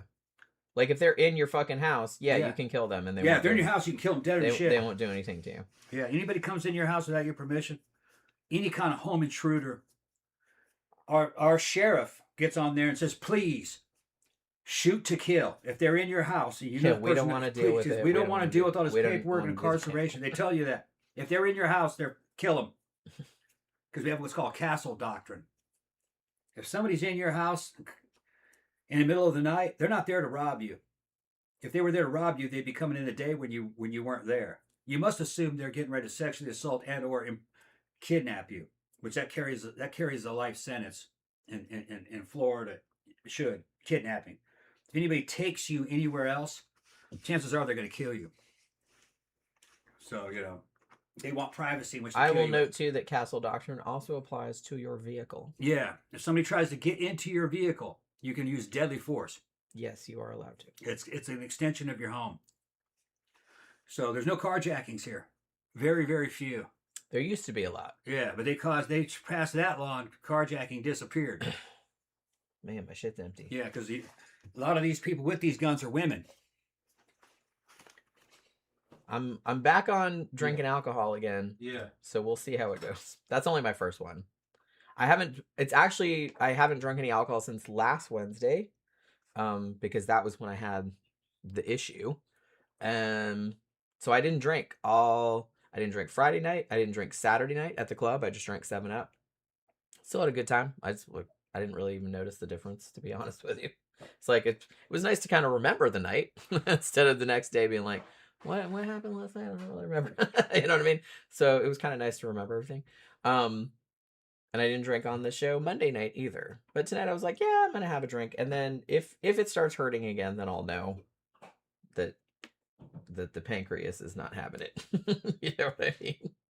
You know what's hilarious? I swear I'm not an alcoholic, but it's like when I was at the club on Saturday night, like because I told the girl, because I was afraid, because usually as soon as we walk in the club, like the bartenders, know us and they know our drinks. They'll start making them like right away. But thankfully, she was busy with somebody else, so I was able to get to her and be like, baby, I can't drink tonight. You know what I mean? We're still going to tip you or anything. Don't worry. And Tom's still going to drink. Yeah. But I was like, I can't drink. Like, I'm having some medical issues. And she was like, well, what do you want to do? You want just orange juice? You want this, that, and the other? I was like, well, I could just do soda. I'll just do 7-Up or whatever. And so she gives me a big 7-Up like that. And literally like 5 of our friends like saw the drink. Like we went over there and I had it on top of the speaker, like when I was out dancing or whatever. Why aren't you drinking? Is that water?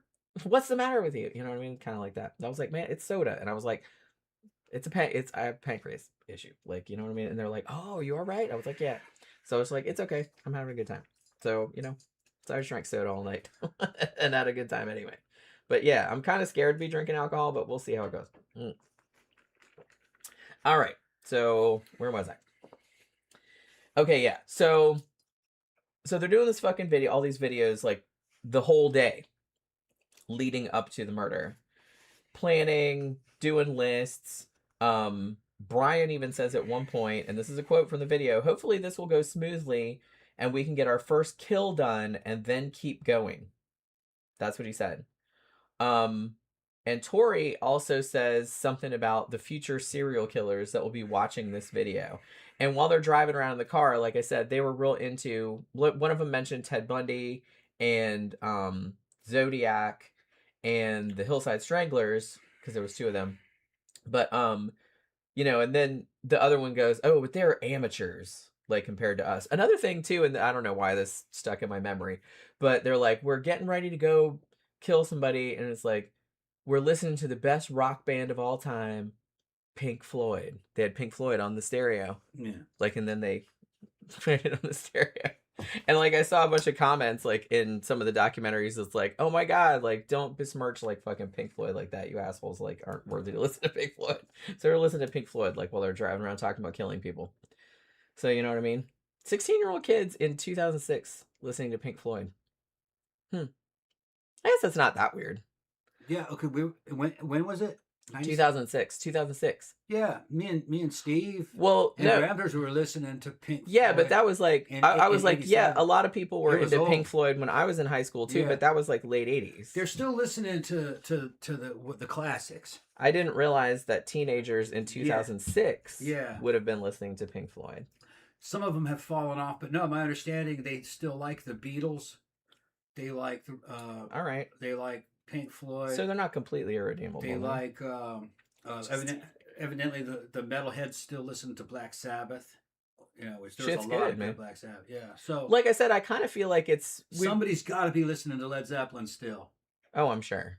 Yeah. Well, I feel like I said, nowadays I kind of feel like it's not as generational as it used to be because you can listen to anything you want now. And anywhere and anywhere. Get the lyrics. Yeah, and like I said, if you're making new videos for that shit. If you have Spotify, then like and you have it on and you have that setting where it's like, add stuff like that's similar to what I got on there, which I have on there cuz why not? But so sometimes like they might hear a song and be like, that's cool, and not know that it's like 40 years old or whatever, which I think is kind of cool because it was a lot harder to get hold of stuff like back in the day. There are fan-made videos that are becoming damn near official videos, like the Jennifer Connelly edition of fucking of Falling in Love, and that's called, isn't that name of that song? No, it's called Space Age Love Song. Space Age Love Song. That's what it's called. Space Age Love Song. Well, I feel like that video's got almost as many views as the official video. That one came out a while back though. That's everyone's favorite video for that song. The Jennifer Connelly edition. That's from the movie Career Opportunities, by the way. It had millions of views on it. Yeah. It's like they play that. It's better than the original. They play that song, Space Age Love Song by Flock of Seagulls, we're talking about. They play that at Barbarella quite a bit. Actually, they played it this past Saturday, but they played the original Flock of Seagulls video. But about half the time, they play the Career Opportunities one. Yeah, it's so much better. You got Jennifer Connelly in her prime, maybe 21. Like I said. 19, maybe. I told you, Jennifer Connelly dancing to in Labyrinth I was kind of like, maybe I like girls, too. Yeah, she was cute. She was cute. She was only like a year younger than me, I think. I think she's about my age. Okay, so 3 years younger. I think. Yeah. She's very close to my age. You guys need to check out the Jennifer Connelly edition of Space Age Love Song. It's much better than the original. Well, like I said, it's just it's scenes from the movie because I think that song was in the movie. It's her dancing in the fucking Target. I think it's Target, isn't it? I think it is Target. Yeah. It's been a million years since I've seen that movie, but I think the guy, what the fuck is that actor's name? Like he's been in so much stuff, and I can't like. his name's on the tip of my tongue and I can't think of it. But I think didn't he work there overnight and then like he let her into the store, so they had the whole store like to themselves like overnight or something like that. I can't remember like what the premise was. I remember it being okay, but I haven't seen it in a long time. We should review it one of these days. might be interested. Talking about Norway's gun laws. You need to get a license and fight and be in a club to teach you how to handle a weapon. Southerners kind of grow up as like I was taught as a little boy to shoot firearms. I got my first gun at 10, and it was a Remington nylon 66. So most Americans from the South already grow up with good firearms abilities. That's why they recruit most of the U.S. Army from the southern states, because we just grew up with it. The Air Force tends to be northern, and the Navy, but the South, the Army is all the South, and all the Army forts are here. All the infantry forts, Army bases, Army forts are in the South. Fort Bragg, Fort Campbell, all those. They got some of them up in the north, but it's mostly South. And it's just part of the culture here. They've been grown. They got them all around the house, and I've always had them all around the house. It's just a household item. And I don't fucking carry them anymore or take them anywhere. Just, well, I can carry them, but I don't go anywhere where I feel like I need one. Yeah, I don't really feel. And if I felt like I needed to take a firearm with me, I'd be like, I don't think I'd be going. I don't want to go. Yeah, and if I had to go because it was part of a job, then yeah. But you can avoid 99.9% of all of Americans' trouble. You can avoid it. Like I said, the only place where the trouble is Dollar General, Publix, Barbarella, and the club. Yeah, the only time I leave the Spheres, I'm going to the club. Well, you can't take it in the club. And I wouldn't. Wouldn't need to anyway. I have taken it, but it stayed in I put it in the trunk. How many times have I taken? I took my 40. I got a Smith and Wesson. I remember you taking it one time, but I thought you took it to mannequins, like for some reason. Yeah. I thought there was some reason that you took it. I didn't take it inside though. I took it. No, you didn't take it inside. It was in the trunk. Yeah. I thought it was after that incident, like with the dude that tackled me or something like that. I thought there was like some specific reason why you took it. No, I think I took it to Axe Trap and left it in because there were riots. Weren't there riots going on, or some kind of riot going on in Orlando? I don't remember. Some kind of, or they thought a riot was going to happen. Yeah, or something. But nothing happened. Nothing happened.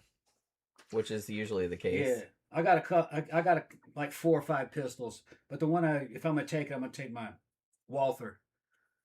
It's a Walther P99 and 40 Smith & Wesson. It's a police pistol. German police use it. It's an excellent pistol.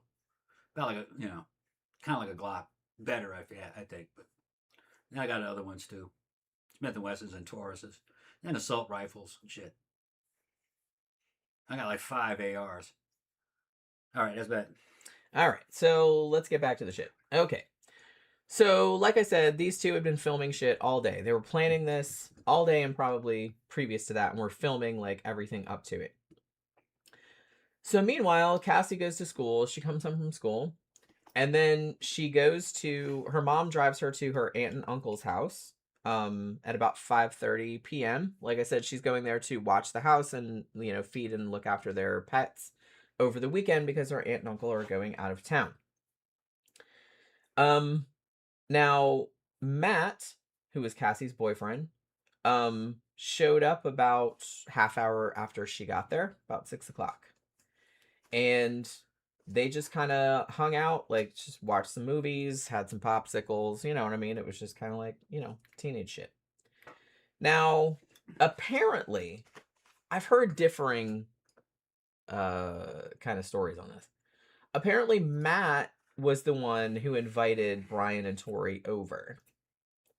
And Cassie was not happy about it.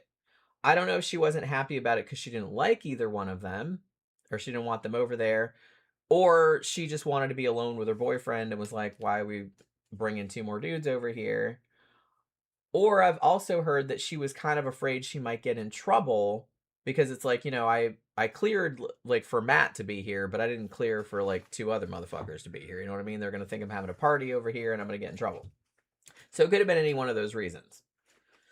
But whatever the reason was, Brian and Torey, who, if you're following along at home, are the ones who later killed her, came over and hung out with the two of them for a little while. So they showed up between about 6:30 and 7. And Cassie gave them a tour around the house, showed them all around the house and the basement and stuff. They said they farted around on there was a weight machine in the basement or something, and they were farting around on that. And they were just like walking around. Unbeknownst to either Cassie or Matt, while they were in the basement and neither Cassie nor Matt were looking at them, Brian unlocked the door in the basement to the outside for later. But they didn't see him do this.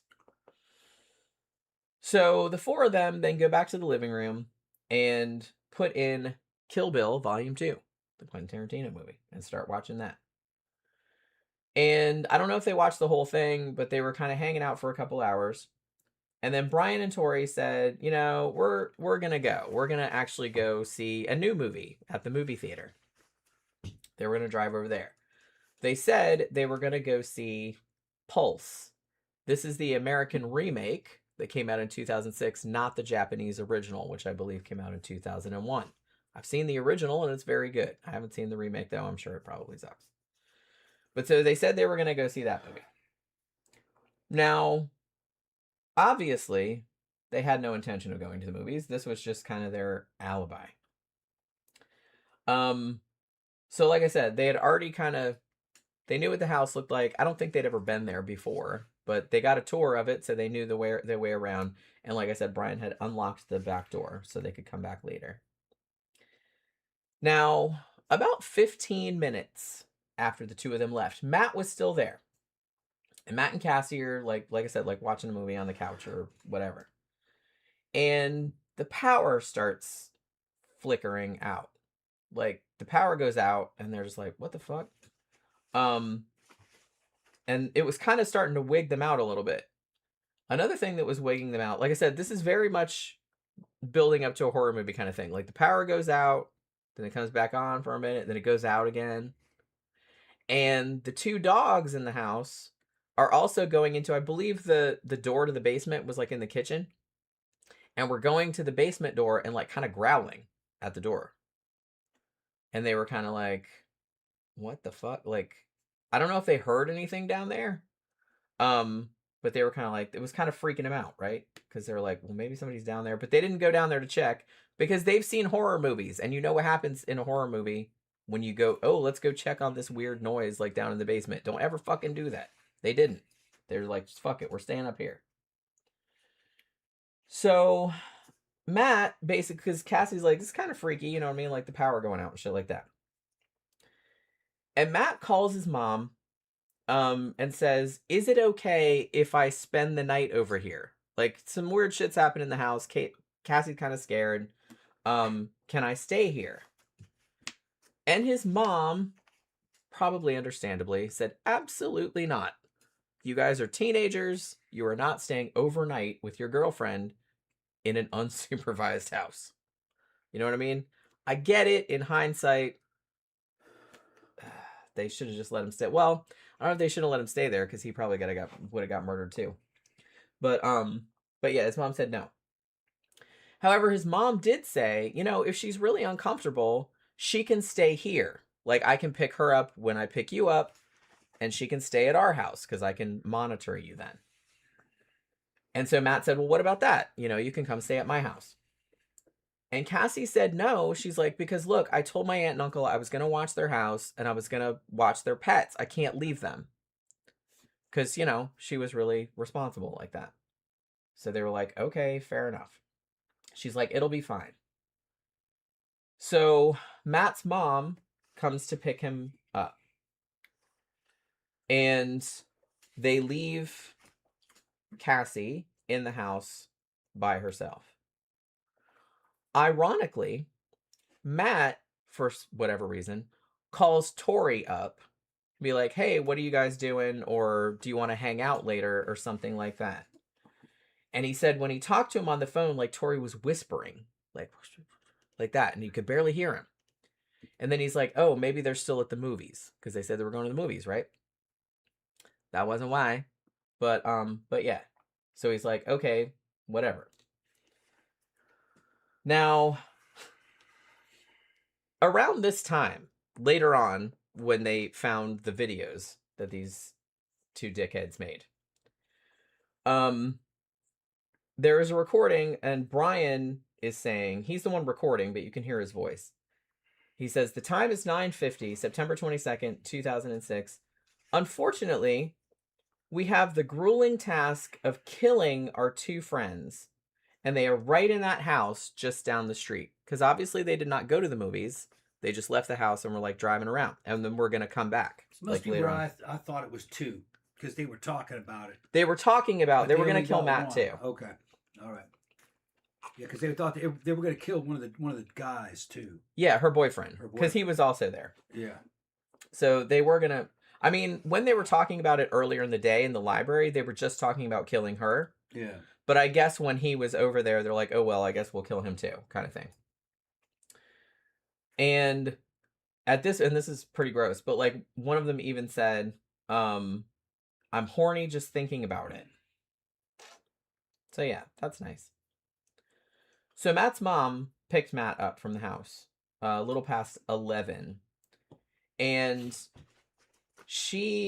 the mom either heard or saw Cassie, so she was still alive at that point, which was a big thing because, like I said, for a while, at first they thought maybe Matt had something to do with it because he was, ostensibly the last one to see her alive, right?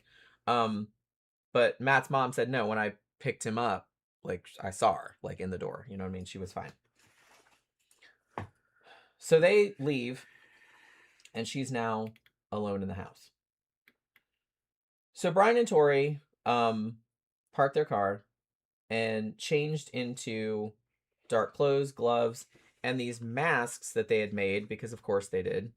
They were kind of like the ghost face masks, but one of them, they looked paper mache, like they were homemade. They were both white, and one of them just had kind of red or just blood coming out of the eye holes and shit like that, and then the other one was red with black on it, black smears or something. So they had masks on, and they also had a couple of knives, one of which was serrated, one of it which wasn't. And they snuck back to the house and came in through the basement door that they had unlocked earlier. Now, when they came back in the house, Matt was still there because they were the ones turning the power off and on and making noise down there. They were hoping that Matt and Cassie would come down there to the basement to see what was going on so they could kill them down there. You know what I mean? They were trying to lure them down there, but it didn't work. So then after a while, they were just kind of like, well, we'll leave and then come back. You know what I mean? Or we'll wait until Matt leaves. So they were the ones fucking around with the electricity. Like I said, trying to make it like a horror movie. So basically, after Matt left, they were watching out the window and they saw Matt's mom come and pick him up and take him home. And then they knew Cassie was alone. So then they went upstairs and they went into the living room, and Cassie was laying on the couch watching TV. Now, at least from what Brian said, she recognized them immediately, even though they had quote-unquote disguises on. And he said that she told them, I'm going to kick your ass, for scaring me, right? Because she thought that's what they were doing. Because she knew who it was, as soon as they came up the fucking stairs or, came in the room. With their masks and with the knives and shit. She was like, you motherfuckers, kind of shit, you know what I mean? But no. They basically just came up and started fucking stabbing her. And there were a lot of defensive wounds. I believe one of her fingers was severed also. Because she would put her hands up, you know what I mean? What the fuck are you doing? Cut off totally, yeah. I believe it was cut off totally, yeah. Damn. And they stabbed her 30 times. Yeah. The coroner said that approximately 12 of those wounds would have been fatal on their own. One of them was in the heart, one of them was in the throat, Takes a long time to die from that, though. You gotta wait till they bleed out and blood pressure goes down. She did bleed out. It's a bad way to die. It takes a long time. It takes a long time to get. That's what I mean. This poor fucking girl, man. It's just like early, and it went on for like a few hours because, like I said, at first she was weirded out because of like the power going off and on. But at least Matt was still there then, and like the dog was like growling at the base. Like I said, it's like a fucking horror movie. Yeah, I've known guys. Oh, well, one thing, I'm kind of grateful for is I've known guys that have been stabbed in fights. No guy got stabbed 4 times in a fight. Got stabbed with a buck knife. None of course, were fatal. He didn't even know he was stabbed. He thought the dude was punching him. I've heard that a lot from people that have been stabbed. It's like, oh, I thought they punched me. Stabbed. Yeah, he thought he was being punched. Because that's apparently what it feels. I've never been stabbed, so I don't know. But and he knocked that dude out. Like. He knocked that dude out and stomped him bad. So just because you have a knife, that doesn't mean you're going to win that fight. He didn't know he was being stabbed. Well, like I said, it takes a while. Once he was knocked out, he realized he was stabbed. He went over there and started stomping on his head. Fucked him up bad. Yeah. So that's one thing that I'm grateful for. She probably didn't feel any of that. Probably immediately went into shock. Adrenaline took over. I mean, I hope so, because it's just kind of like that poor fucking girl. I mean, it's like, it must have been so fucking surreal. Like I said, it was just like a fucking slasher movie. Yeah. She lived through a fucking slasher movie in her final fucking moments. That must have been fucking terrifying. Yeah. I can't imagine like what that must have been like. Tanya says they were outside or in the basement, I believe. Yeah. When Matt called Torey, they were in the basement. That's why they were whispering. But he thought, oh, they're at the movie theater and they can't talk on the phone. Because they said they were going to the movie theater, right? So he thought that's where they were. But they were actually in the basement. I don't think they left and came back. I think they were in the basement and then they watched when Matt left. So yeah, they just fucking started stabbing. And then they didn't record, I mean, thankfully, they didn't record the actual murder. However, there is footage of them right afterward, like when they got in the car and were driving away from the scene. And Brian is like, they're both like breathing really hard, like, oh my God, they can't believe it. And they're almost like exhilarated. I remember hearing that. And Brian's like, I just killed Cassie. This isn't a fucking joke.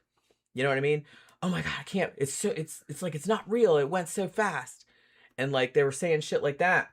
And then Torey's like, shut the fuck up. Shut the fuck up. And it's like, we gotta, he's like, we gotta get our story straight or something like that. And he's like we gotta go buy movie tickets. That's what he said. Yeah. Because that was their alibi, that they were at a movie. So they were gonna buy tickets after the murder, because I think they did have tickets, but they bought them like later. And so they said, we have to get our story straight. Like, you know what I mean? But they were clearly like, they couldn't believe that they did it. So they didn't go to the movies, buy the tickets, and then walk out of the fucking theater and go commit it, and then go back to the theater. No, they hadn't. But like I said, these are not geniuses. These two. Yeah, and that wouldn't work today. It probably wouldn't work then because they probably had cameras even back in those days. Well, and I will note and they would have been able to see him coming out and leaving. I mean, we'll get into this in a little bit, but it so happened. I mean, this is a smallish town. Yeah. A couple of the employees at the movie theater went to the same high school and knew them. Yeah. You know what I mean? So had they gone to the movies, they would have known. Someone would have seen them. Yeah.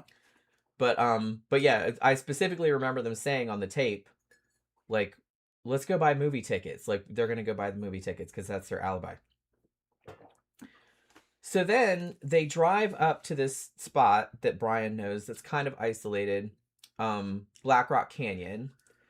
And they had a big thing of rubbing alcohol and like some lighters and shit. And they tried to burn everything, like the clothes and the masks and shit like that.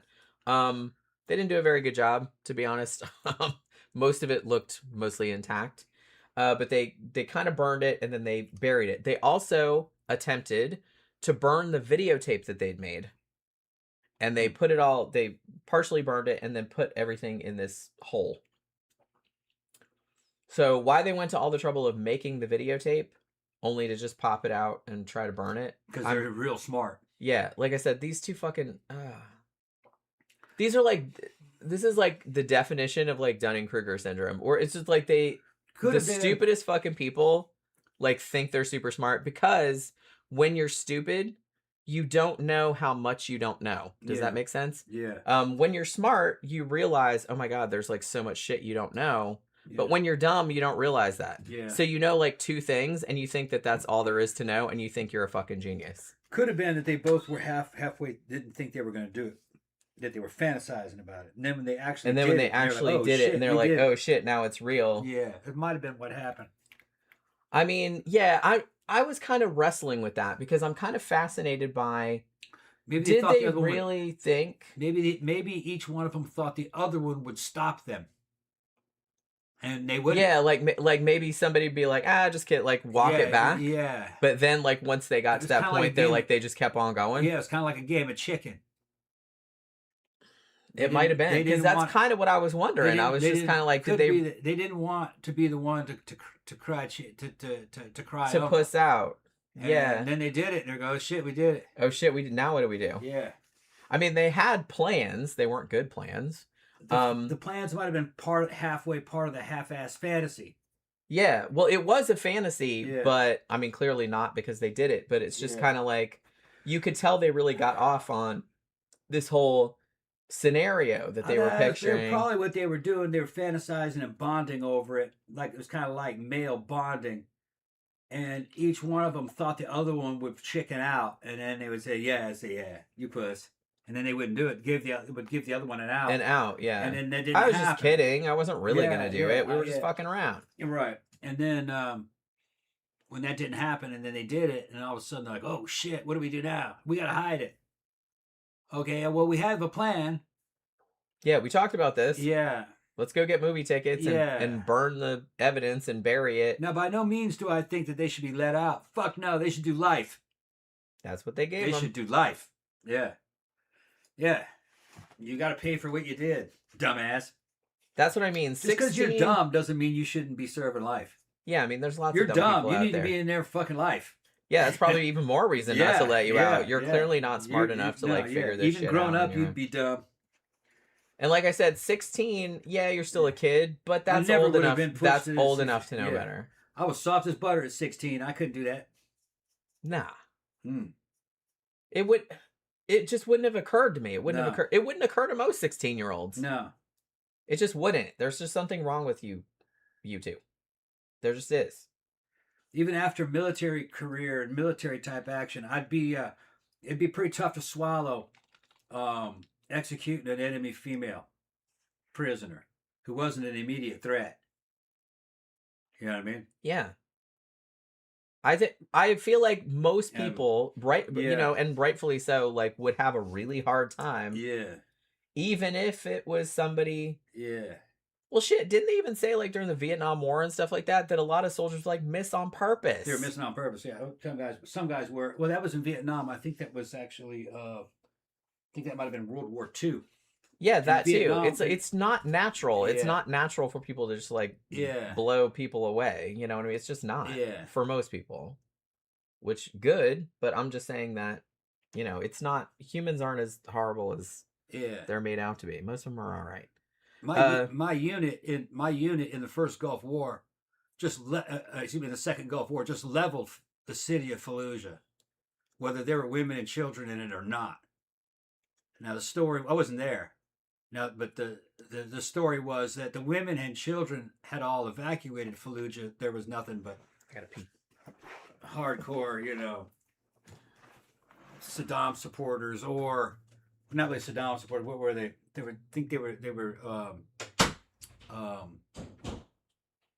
They thought they were Iranian mercenary type guys, but I don't know. That's just the story that's given. There might have been women and children in there just getting blasted. The Army Air Corps in World War II. Basically, I think it was 43 Japanese cities just burnt to the ground. They were just made out of paper and wood. Women and children just cooked alive in those fires, especially the firebombing of Tokyo. It was worse than the atomic bomb blast, man. And those bomber crewmen, man, could smell burning and all the fire, They said they were kind of hallucinating, like they could hear people screaming down there. And then, what we were doing to the Germans, bad shit. The Russians were even worse to them. Big piles of dead civilian women whether they killed themselves or the Russians killed them because they were fucking gang rapes. The Russian army just fucking raped its way into Germany. Totally inhuman. It's just, even in warfare, it'd be hard for me to kill enemy civilians that weren't an immediate threat. If they're in combat, that's a different story. If they have weapons and they're fighting you. But just burning a whole city down filled with civilians, I'd have a hard time doing it. Well, you can see why they could do it back then. Well, I feel like a lot of them were kind of fucked up too when they came back, though, from having to do that kind of shit. Because that's not normal. It's not a normal thing to be able to do without thinking about it. There was no precision bombing. And the flak guns drove the planes up higher, so you were going to miss. So you had to add more planes, and you had to drop more bombs. So those bombs that didn't hit the target fell into the fucking cities. Then they said, fuck it. They eventually destroyed those factories, and then those factories got disassembled and moved into the cities themselves. And they had little children in their homes working on shit, making war material. So they go, okay, the enemy civilians are a part of the enemy structure, so they're targeted. So Kurt LeMay, guy who ran the Army Air Corps, he just said, okay, we're going to burn these whole cities down. It's wild shit. But it'd be hard, face to face, to kill a woman who isn't fighting you, who isn't your enemy. You need to be executed if you do that. So these guys getting life, they got off easy. Yeah, I agree. They got off easy. John Gore says... I'd have executed them probably. John Gore says, Truman Capote's In Cold Blood discussed this dynamic. Two guys who would never go through it on their own, but together. Yeah, I think these two definitely... and like you said, I like what you said about them kind of playing it almost like a game of chicken with one another. That might have been what was at play. Like, while it was still in the fantasy stage and they hadn't done anything yet, you still had plausible deniability. And it's like, we're just kind of fucking around. And it's like, we're going to do this, that, and the other thing. And they're just like talking shit. Yeah. But then like once the rubber hit the road and like the situation became real, like you said, maybe one was hoping the other one would stop them or like, you know what I mean? And it's just like, oh, just kidding. Yeah, because that didn't happen, they need to be executed. I'd have killed them. Yeah, I really don't see any good. Like I said, an American military says 16-year-olds know right from wrong. Yeah. Oh, yeah. No, what are you talking about, man? I can't remember a time which I didn't know that killing an innocent person was wrong. I mean, children know that. Little children know that. I remember being a little boy going, that's not right. When I saw something that wasn't fair. Children know that. Even children, it's just part of your inborn mechanisms. If you're normal. These kids weren't normal. No, obviously not. Normal boys even playing a game of chicken, that would have only gone on for a few hours. Maybe. That had been snipped in the bud months before this shit ever happened. Yeah. John Goris also said Jimmy Stewart, who was busy bombing in World War II, came back pretty effed up. Yeah, I think a lot of them did.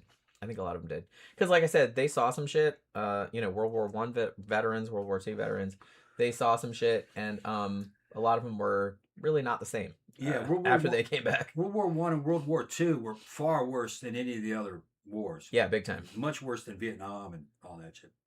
I mean, Vietnam was bad too, but like nowhere near what World War II was like. Holy shit! What was that documentary that we saw? World War I was bad. The World War I documentary that I think Peter Jackson did it, and it was footage from back then, but it was colorized and fixed so it looked more realistic. Holy crap! That was something else. I can't remember the name of it. The thing about World War we saw it in the theater. I was just how dumb it was. Dumb and pointless. Nobody gained anything. Well, I kind of fought to it like a stalemate, basically. I feel like that happens most of the time. France lost 1 million young men in one attack. I think it was called the Battle of the Somme. They basically tried to just rush a bunch of machine guns and hope those machine guns were going to run out of ammo, and they never did. There's just 1 million dudes. Just machine gun. Yeah, it's like that's a million people. A million people. In a day. Yeah. That's fucking mind-blowing. Yeah, France never recovered. A waste. It's just a waste. Yeah, France never recovered from that. All those fucking people. That's why they capitulated so quickly against the Germans in World War II. Generations of dudes just got wiped out in World War I. Yeah, like, in a way, you can't really blame them. I mean, Jesus Christ. That's fucked up. That was the end of the French Empire. But so, okay. So Cassie was murdered on Friday night, right? Yeah.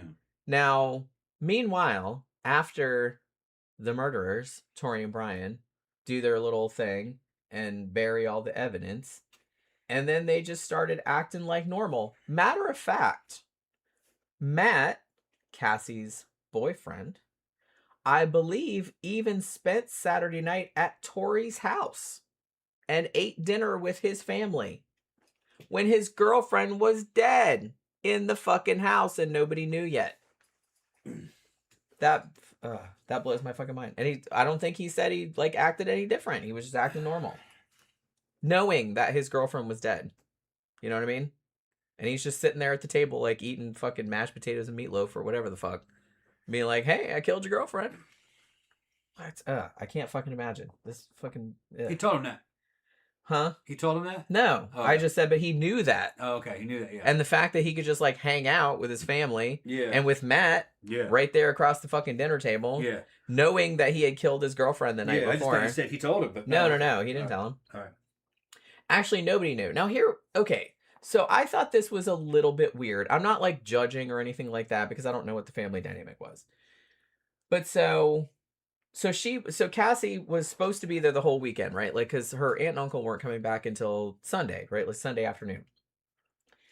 And Matt actually did call Cassie on Saturday, but she didn't answer, obviously. But he didn't get real worried about it. Now, he didn't have his own car. And for whatever reason, like his mom couldn't drive. I don't know if she was at work or something like that. So he couldn't get a ride over there because apparently it was too far to walk or whatever.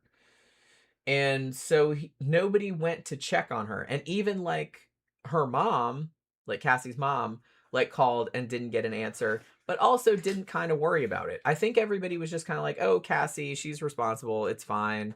Like maybe she's doing something else or she's busy. They didn't panic.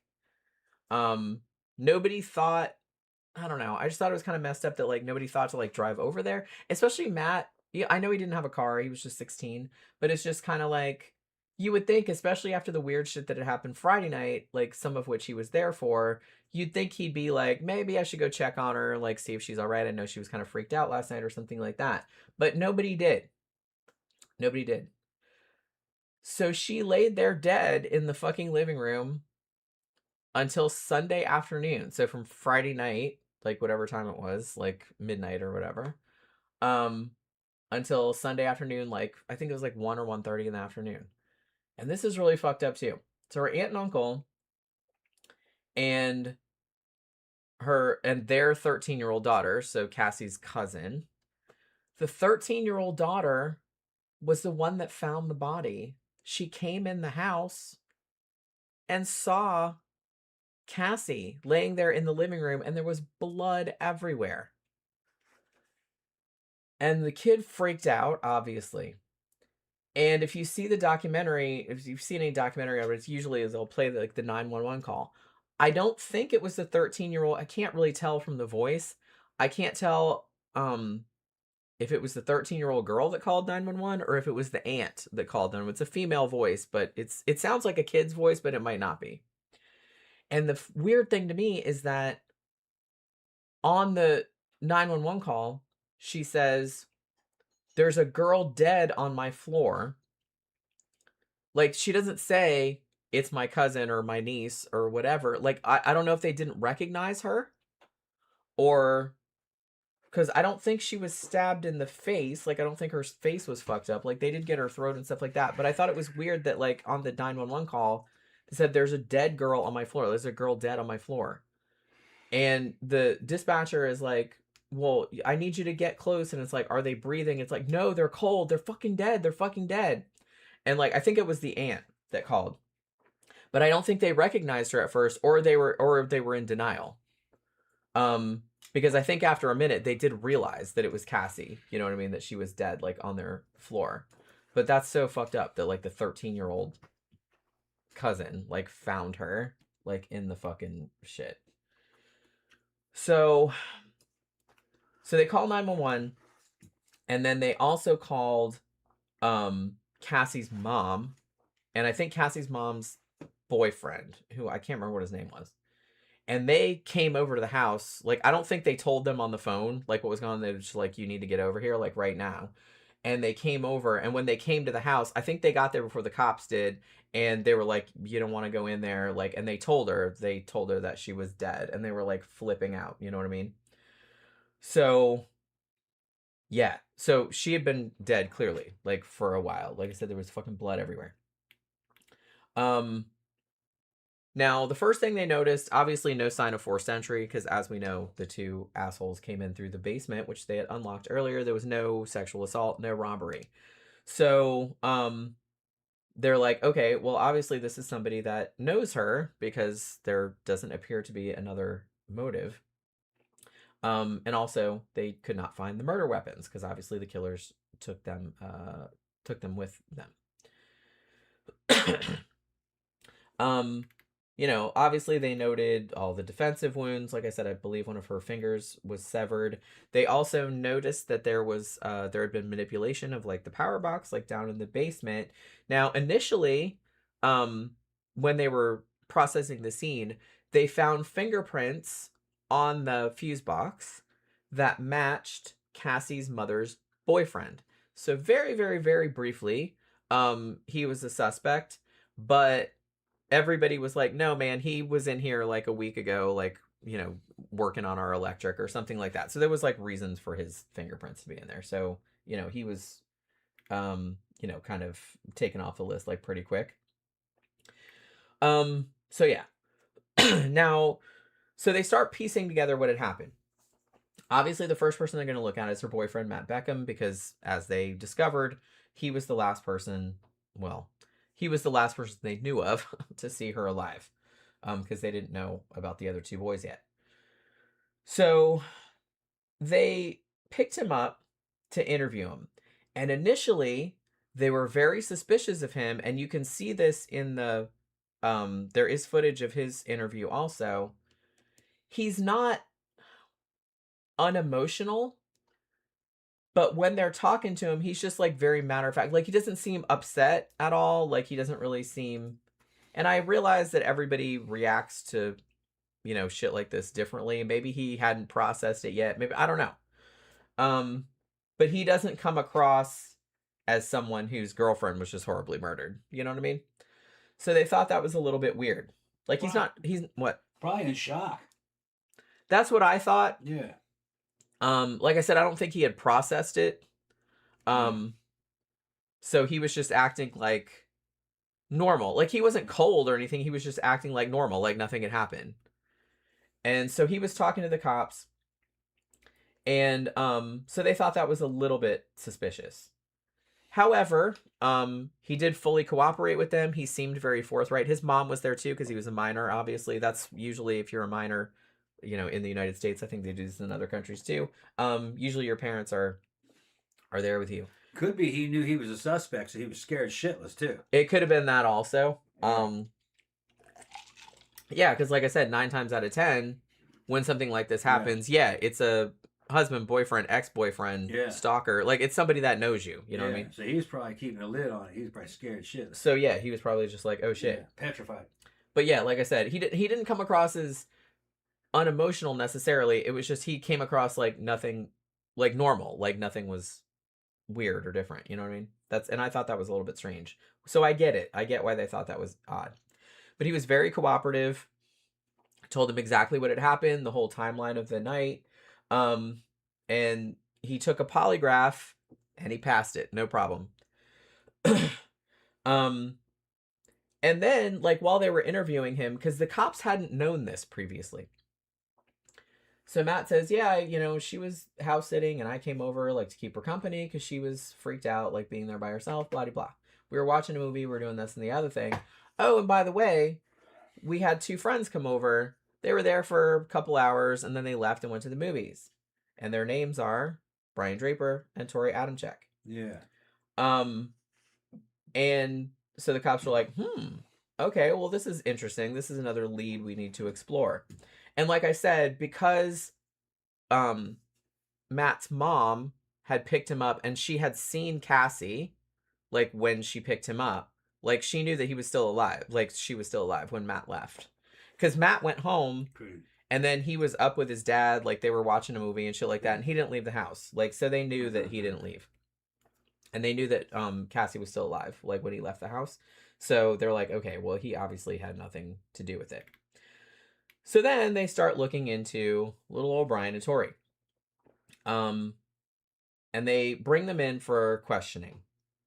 Now, both of them did admit, yes, that they had been to the house that night. And they gave pretty much the same story that Matt gave. Yeah, we came over. He invited us over. We thought there was going to be a party. Like, because, you know, she had the house to herself, but there was no party. So we were there for a couple of hours. We were watching Kill Bill Volume 2. And then we kind of got bored and decided we were going to go to a movie. So the cops were like, oh, what movie did you go see? Oh, we went and saw Pulse. So they're like, what was the movie about? You know, well, they didn't see the movie. The hilarious thing was like, look, master criminals. Yeah. If you're gonna use a movie as your excuse, at least read a fucking plot synopsis or something. Like they had, Brian is like clearly, well, I don't really, I don't know. I just remember being really bored. Yeah. And like, I wasn't really paying attention to, and the cop is like, so you sat through a whole ass movie. You can't tell me and you can't tell me a single thing about what this movie was about or anything like that. And then they also went to the movie theater, and it so happened that somebody that worked at the movie theater went to school with those two and knew them. And they're like, hey, were these two chuckle fucks in here? And they said, no, we did not see them. So they're like, okay, well, that's clearly a bullshit story. I don't even think the cops believed it at first because it's very, very obvious. Even if you're not a cop, like watching these two idiots like interviewed, you're like, yeah, these two are like just clearly lying. As soon as they couldn't answer any questions about the nature of the movie, I'd know they were guilty. I'd be like, well, yeah, you could tell the cops were like, mm-hmm. Yeah, they didn't go to the movie. They're lying. So then, and why would they lie about that? So then, now here's where the two guys thought they were being super clever. Because this is something that a lot of little criminals that think they're clever do. So after the cops are like, look, we know you didn't go to the fucking movie, okay? Yeah. Like, we've already been to the movie theater. Nobody saw your ass there. Yeah. You know what I mean? You didn't see the movie. Try again. You don't know jack shit about the movie. You're full of shit. So then Brian pivots and he goes, oh, well, okay, we didn't go to the movie. What we were actually doing was we were smoking. We were driving around trying to get into cars. Oh, okay. And the cop was like, what do you mean trying to get into cars? Oh, well, sometimes we drive around and we try like park cars, like see if they're unlocked and see if there's any shit they can steal in there. And so you can tell the cop's not really buying this either. Yeah. But he's letting it go. Like he's waiting for the kid to trip himself up, right? So he's just like, well, where'd you go? And he said like a couple streets or something like that. Well, what cars did you get? How many cars did you get into? So he's like asking him all these questions about this supposed scenario that they were doing. Is he gonna check? This, like I said, this is a pretty common tactic with quote unquote master criminals who think they're outsmarting the cops. Don't admit to the big crime, but admit to a lesser crime. So it looks like you're being honest. Like, I'm admitting to something that I did that was illegal, but it wasn't the thing that you're accusing me of. It wasn't the murder. I was just breaking into cars. That's why I didn't want to say anything. You know what I mean?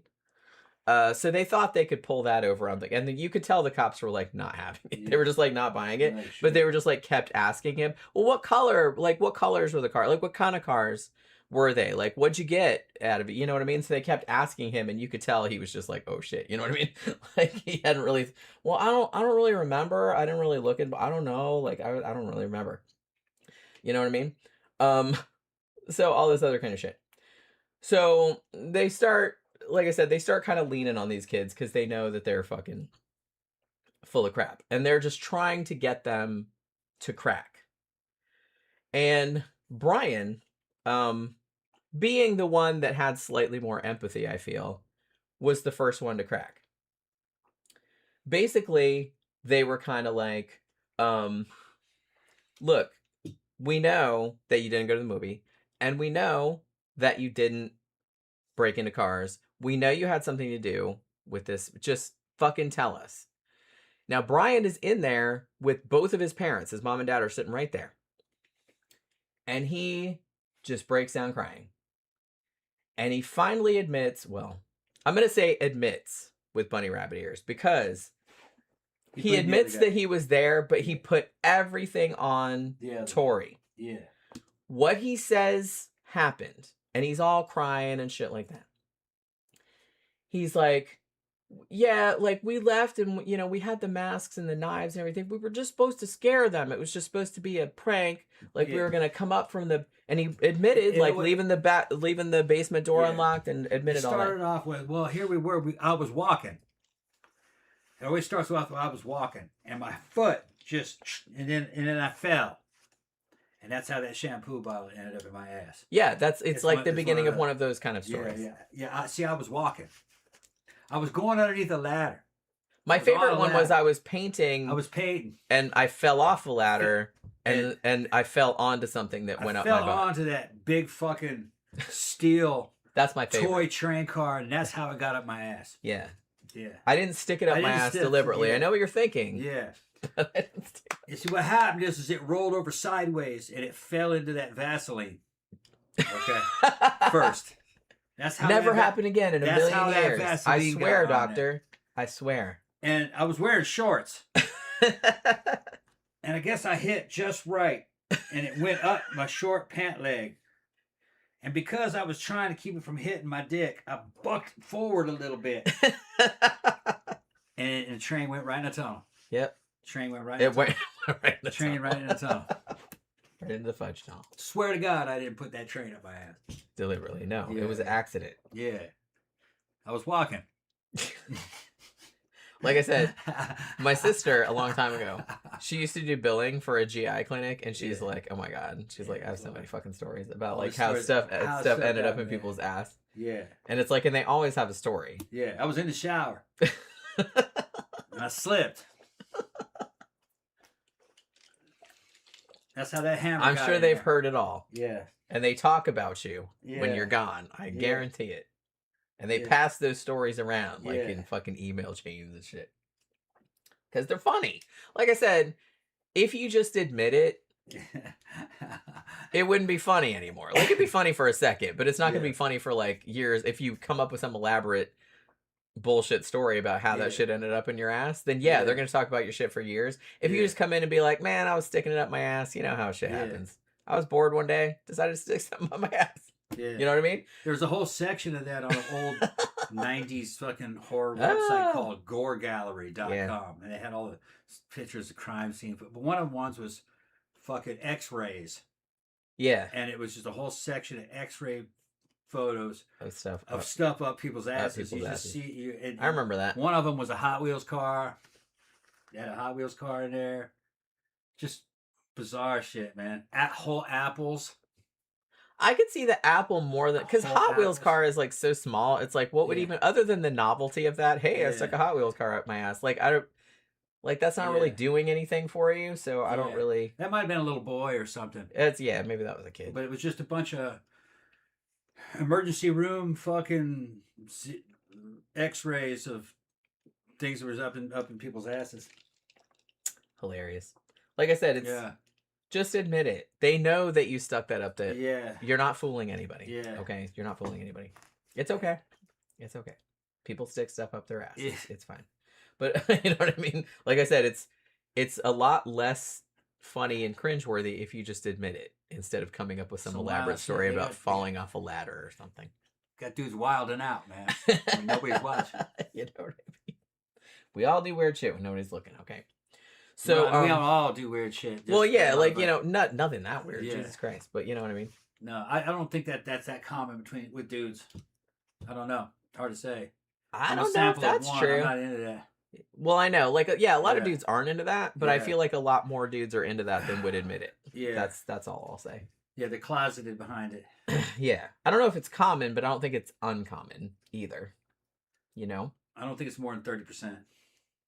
I'd go slightly higher, but maybe not that much higher. I don't know. I feel like how would you ever know? Because that's what I mean. If you did a poll, most people would lie. Right. So it's just kind of like, so there's no way of knowing exactly. Yeah. You know what I mean? We're never gonna know. So yeah. So Brian is basically, and he was fucking crying and all this other, and you could see his fucking parents, like they were just, because I guess he hadn't told them this ahead of time, obviously. So they were just like there, and they were just kind of like, you could tell they were just in complete and total fucking shock. You know what I mean? So the kid's crying, and he's like, I thought it was just supposed to be just a prank.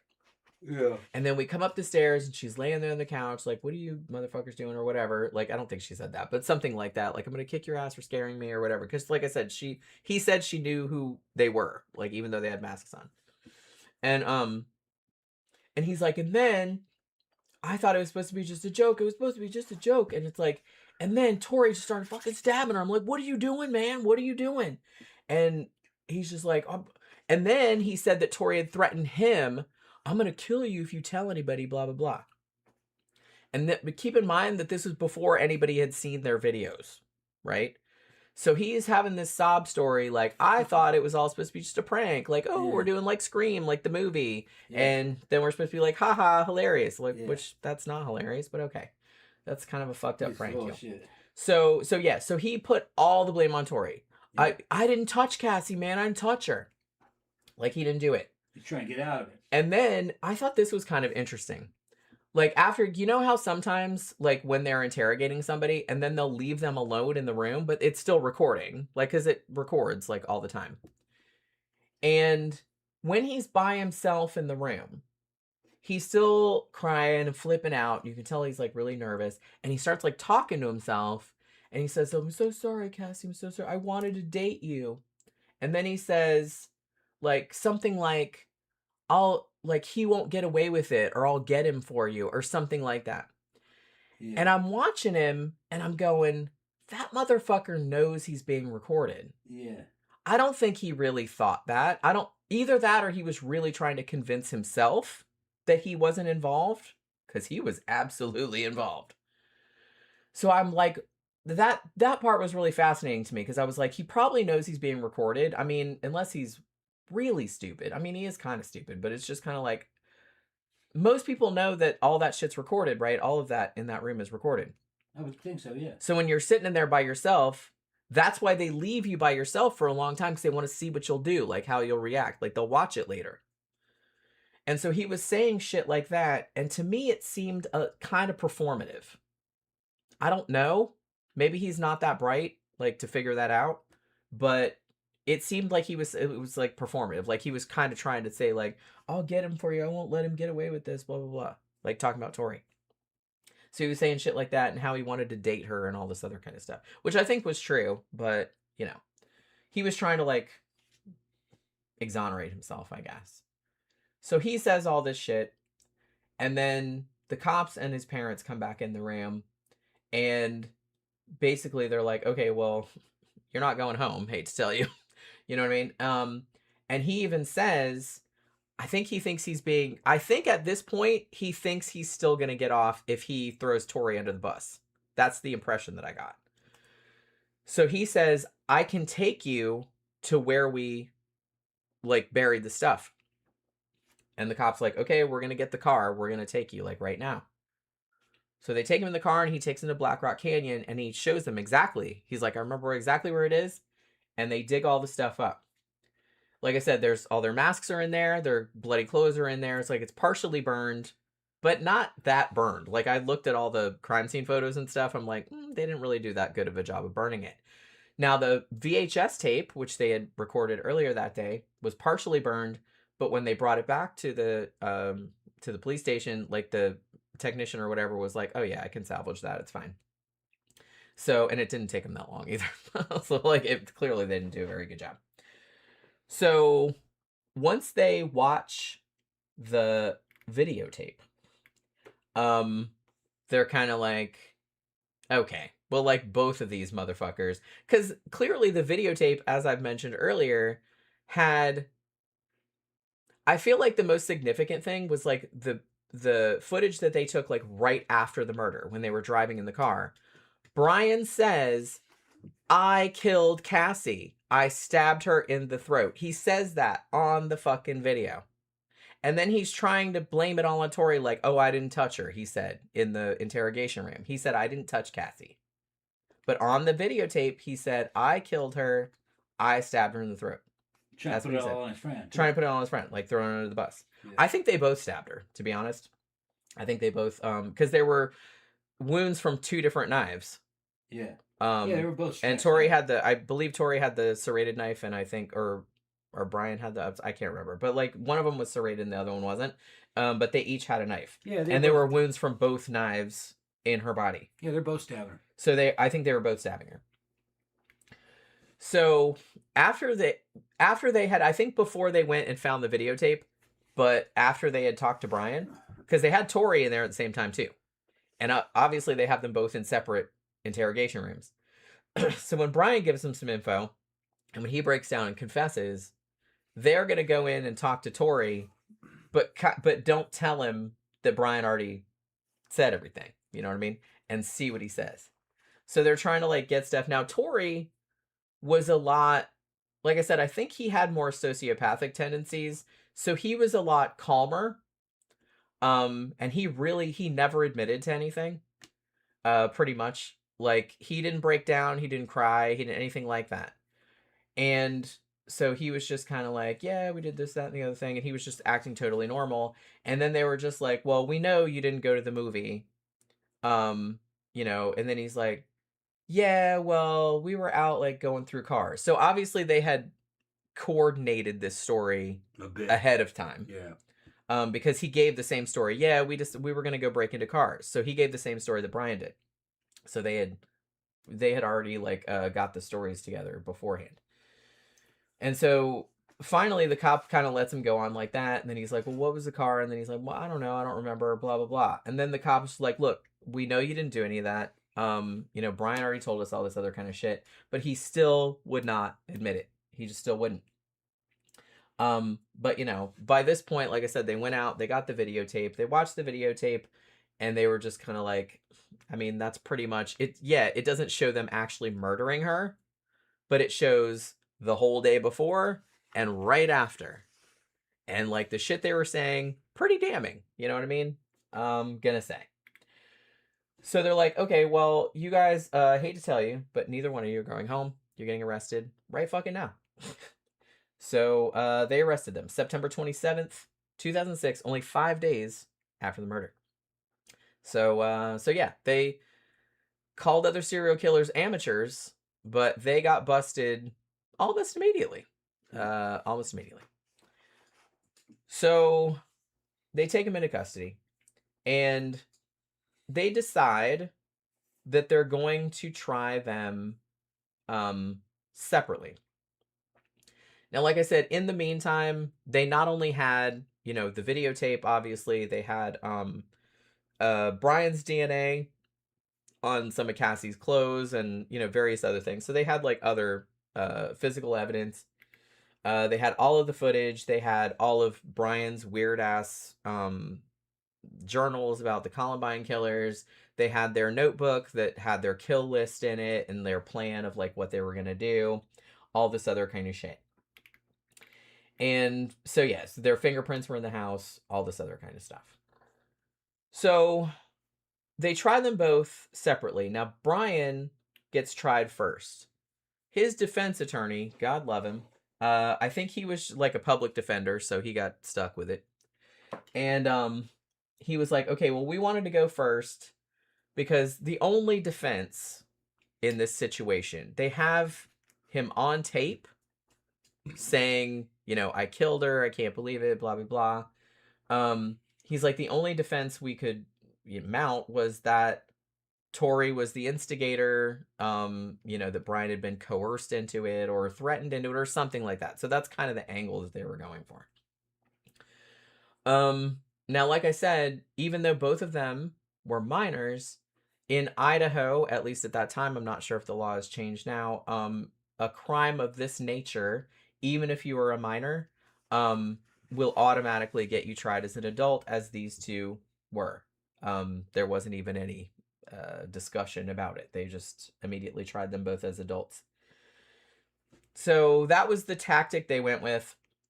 Brian just like crying and being like, I'm so sorry. Like, but Torey, I thought it was a prank, and Torey took it too far, and I didn't know what to do. And then he threatened to kill me if I told anybody, and blah, blah, blah. Like, that was the fucking narrative he was going with, right? And then, when fucking Torey's trial came up, like, Brian's trial was in April, I think, of 2007, and then Torey's was in June of 2007. So Torey's was second, and he basically did the same thing. His defense attorney argued that it was mostly Brian's DNA that was found, like, on Cassie's clothes and on the murder weapon and stuff like that, and there really wasn't much of Torey's DNA, like, found at the scene. So they were arguing that Brian was actually the one that had done the shit, and that Torey was just a bystander, and that Brian was the one that had instigated all of it. So they were both like trying to throw each other under the bus. So they both tried to do that. Thankfully, in neither case did it work. And both of them were given separately the same sentence, which was life without the possibility of parole. Now, there was a little bit, like I said, not a huge controversy, because a lot of people were like, fuck those stupid assholes. But they were like, well, they're just minors, and usually they would not give a minor a sentence like that. Usually they would give you some possibility of parole, like, much later on, because they understand that, like, you're a minor when you committed the crime, blah, blah, blah. But in this case, they were just like, nah, fuck them. And the judge even said, you know, this like, sorry guys, but this was like fucking beyond the pale kind of thing. So both of y'all are just getting the maximum fucking sentence. Now, in 2012, the Supreme Court actually passed a law, or made a decision that technically they were like, well, if you're a minor, you can't be, you can't be charged with, you can't get a murder, like, with no parole, you know what I mean? Like, life sentence with no parole, because it's not fair if you're just a minor. However, it didn't specify whether this applied to cases that had already been decided. So while both Brian and Torey, like, in their lawyers and teams and stuff like that, like, tried to, you know, get their conviction overturned or lessened or whatever because of that law, in Idaho, they were just like, nope, sorry, we're not overturning that. You're just fucking staying where you are. So they've done like a bunch of appeals. And even actually a couple years before that Supreme Court decision, the Stoddart family, Cassie Jo's family, actually sued the Pocatello school district, saying that you should have recognized that these two were like a danger, but they did not win. Because there's like, yeah, there's no way you could have predicted that, which that's shitty for them, but that was probably the right decision, because you can't, like I said, predict like what people are like that are going to do. Like I said, also in 2012, which I mentioned a long time ago, Torey's mom, Shannon Adamcik, published a book herself called The Guilty Innocent, and basically a lot of people are kind of like, it's really delusional, because she's painting her poor dear son as the victim of the system when they killed a teenage girl who did nothing. And she's trying to make it seem like he's the one that's suffering kind of shit. Which, sorry, I'm not having that. Like I said, I get that's your mom. I get that you don't want to think that your kid would do something like that. I get standing by your kid. Like, I get it. Okay, I do. But come on. I mean, there comes a point where, like I said, I don't have kids. Maybe it's different. If I had a son and they were 16 and they did some shit like that, that is not my son anymore. I'm sorry. It's just not. And honestly, I don't think it's the parents' fault. I have seen like some comments on various documentaries that said, "Oh, they can understand like why he turned out the way he did because his parents are kind of narcissistic or whatever." I didn't get that vibe from her. I just think she seems like a nice enough lady, but she's like a little delusional. His dad, they interviewed his dad like pretty extensively on the Hulu documentary, and he seemed more, it's his son and he does want his son to be out, but he did say toward the end of the documentary, he said, they asked him, it's like, well, would you want your son to get out? Like, and his son's like 35, 36 now. And he hesitated.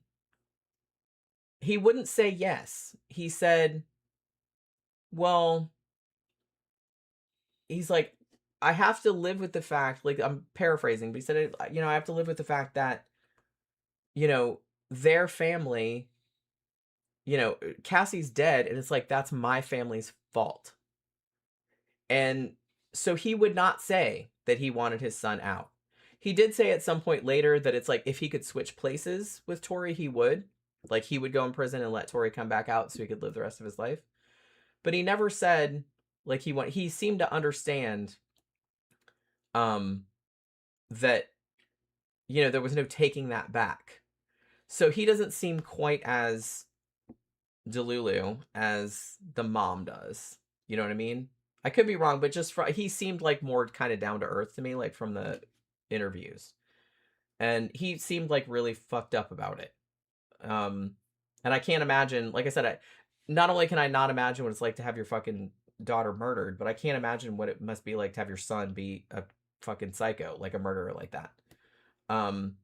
And I wouldn't blame the parents necessarily. Like, they seemed normal enough.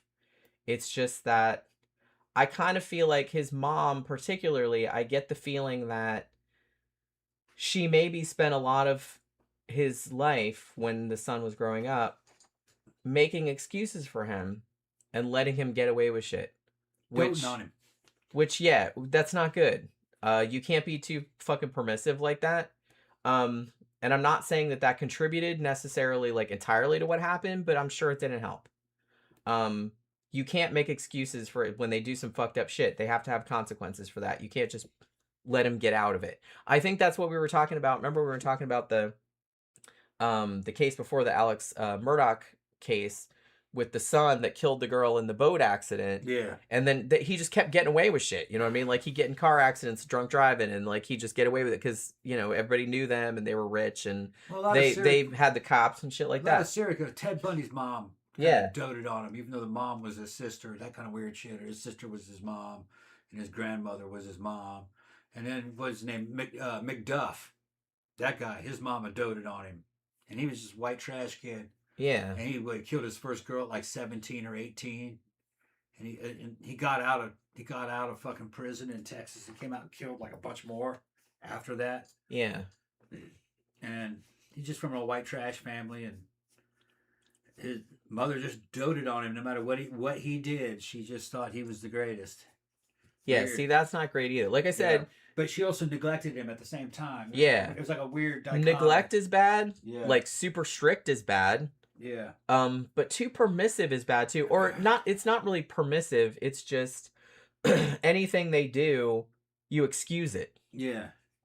So they learn that, I can do anything I want. And I'll get away with it. And I'll get away with it. Yeah. And I kind of feel like there was a little bit of that dynamic going on here. Because his mom clearly thinks he didn't do anything wrong. Yeah. And that it was all Brian's fault. And wrote a whole ass book about what a victim he is. And a lot of people were very, very offended by that, which I don't really blame them because that's pretty fucked up. You know what I mean? Miss Atomic Mom says, just joined. Didn't they find other stuff on Torey's computer? Yeah, I mentioned that like a while back. Pretty sure they found kitty prawns on Torey's computer but like I said, that was the basis of one of the appeals, I believe, that he did, was that I guess the search warrant didn't specify that they were allowed to take his computers or go through his computers or whatever, but they did, and then they found this stuff in there. I didn't find a lot of info about that, but I did see it mentioned a couple of times. That won't overturn his case because you're not dealing with poison. What is it? Fruit of the poison tree, or which is, in other words, what they found on his computer was irrelevant to the actual case. They didn't use anything from that to convict him. No, they didn't. So they didn't need to. Yeah, there was something that I think was called fruit of the poison tree, or I think it's what they call it, is where poison fruit from the tree. I can't remember how they describe it, but if you build a case upon evidence that you couldn't rightfully get, you couldn't legally get that evidence, the whole case is thrown out. Yeah, then in that case, they would throw it out. Right, but and that up to and including murder, multiple murders. Yeah, it's happened. Yeah. It's fucked up, but that's just how the law goes. That's how it goes. If they're building the entire case on information that they got illegally without a warrant, or they didn't have due process to get it, you know what I mean? The whole case gets thrown out. Then even though they can't use any of it, though they know that dude's a serial killer. Yeah. They gotta be careful. Which, like I said, that's fucked up. But like I said, in a lot of ways, that does encourage them to be a lot more careful and cross every T and dot every I, because it's like you have to be able to use that shit. Well, what it does is if you didn't do that, cops and investigators would openly break the law. Oh, they would openly break the law. That too. Because they'd be able to solve all the cases. Yeah. So they wouldn't follow any rules at all. Yeah. They would just fucking do whatever they wanted. Which everybody got to keep, like I said, some guilty people are going to go free occasionally, but you got to have those fucking rules in place. Right. And like you said, in this case, I know he tried to kind of claim that it's like, that his rights were violated or whatever, because, like I said, the act of the search warrant didn't say they could take his computers or whatever. But like you said, the shit that they found on his computers was not relevant to the case, and they didn't use it. Yeah. So it's just kind of like whether or not they obtained it illegally, it's immaterial because it didn't have anything. They didn't use it. Yeah. So you couldn't throw it out because it didn't have anything to do with the case at hand. The case was not growing from a poison fruit. Right. Yeah. So it's like, so they didn't have a leg to legally they didn't have a leg to stand on that. And honestly, by probably bringing it up in the first place, they brought more attention to it than probably would have been brought attention to it otherwise. It's a non-issue. Yeah, but it's like, it's not great. You know what I mean? That they found that. It was just like another fucking They didn't charge him with it, though. They couldn't charge him with it. No. They figured he's already in jail for life anyway, so it's just kind of like, it's just more taxpayer dollars, So yeah, Tony says, "I'm so tired. You were awesome, but we need to sleep pretty soon. Yeah, It's 4 in the morning. Yeah, we need to go to sleep too. Yeah, we're almost done. Probably gonna watch Spider Noir after this. That's right. In case you guys didn't know, Amazon Prime has a new series, Spider Noir. Yeah. Which is like the noir version of Spider-Man that was like Into the Spider-Verse. Yeah. And it's live action. Nicolas Cage. You can watch it in black and white or color. Or color, yeah. And they put it up tonight, so we're probably gonna watch some of it. Yeah. Maybe. If we can get out of the show. I mean, well, don't rush me, but like, I mean, if we have to wait till tomorrow, we can wait till tomorrow. But you know what I mean? Because it's already. But we can watch one episode at least. All right. Now, one thing that's kind of interesting is that in 2024, matter of fact, both Torey and Brian were called to testify in the trial for the murder of 25-year-old Norrie Jones. Now, she was actually stabbed to death in her house in Pocatello, Idaho, same city, a couple of years before Cassie, September 2004. And the crime was very similar. Like I said, she was stabbed multiple times in her house. I believe there was no sign of forced entry, yada, yada. So for a while, after the Cassie Jo murder, and then they were like, oh, maybe these two motherfuckers did that case too, because it was really similar and it was in the same town. So they actually called them to testify. However, as it happened, as the case went on, neither of them ended up testifying, and it came to pass that the defendant, whose name was Brad Comfer, was eventually found guilty. So even though the two crimes were very similar, same town, 2 years apart, clearly they had nothing to do with one another. I believe he knew the victim, the guy that was convicted of it. They did find his DNA at the scene later on. So as of 2026, if you have Hulu, there's a 3-part documentary on there, which is called The Scream Murder, which is about this, and it's quite in depth. They interview both Brian and Torey from prison. They're in their 30s now, and they are. Here's the thing. I heard they were in separate facilities, but then when they were talking about them a little bit earlier, they said they were at the same facility, but they didn't hang out anymore. So I don't know if one of them got moved, like, in the last year or two. I'm not really sure. Because they said they did. He said he did see the other guy, but they didn't talk to each other anymore. So I kind of feel like both of them now express regret. Torey did not for a long time. Like, he still stuck to the narrative. I didn't do anything. It was all Brian, yada, yada. Where it seemed like Brian, even from the beginning, was kind of like, you know, even though he was trying to, like, lessen what he did a little bit, he did, like, later say, yeah, we both did it. And he expressed remorse for it, which I feel like Torey didn't really. He did some on the Hulu documentary, but from what I've heard, like, all the interviews with him from before, like, he just kept hammering the narrative that his mom was given, that it wasn't him, and he was just there and he didn't know what was going on and it was all Brian. But it does seem like he's kind of taken some responsibility now. Whether that's the case or not, and both of them said shit like, well, you know, we're not the same people as we were when we were 16, yada yada. Which, while that may be true, I don't think that either one of them should be let out. And at this stage, I don't think they will be. But, you know, who knows what could fucking happen. I don't think they're going to be let out, though.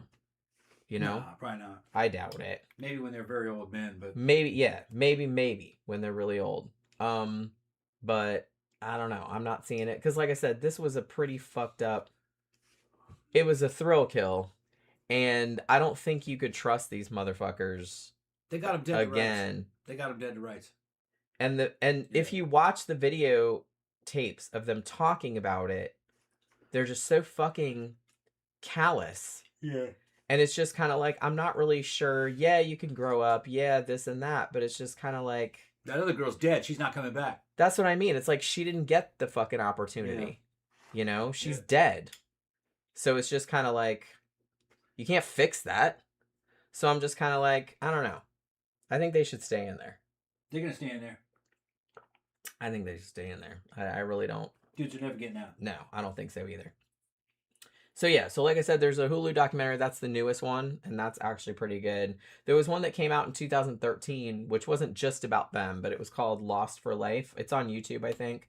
And that was just kind of generally about juveniles who were serving life in prison without parole, and talked to their families, like, about that issue and shit like that. So they were kind of on there. And I think that was kind of back when Torey was still on the "ooh, I'm so innocent" kick. I kind of feel like he's gotten over that a bit now, at least from what I could determine from the interview on the Hulu documentary. But like I said, whether they regret it or not, it's kind of too late, isn't it? The dude's going to do every bit of those life sentences. It's kind of too late.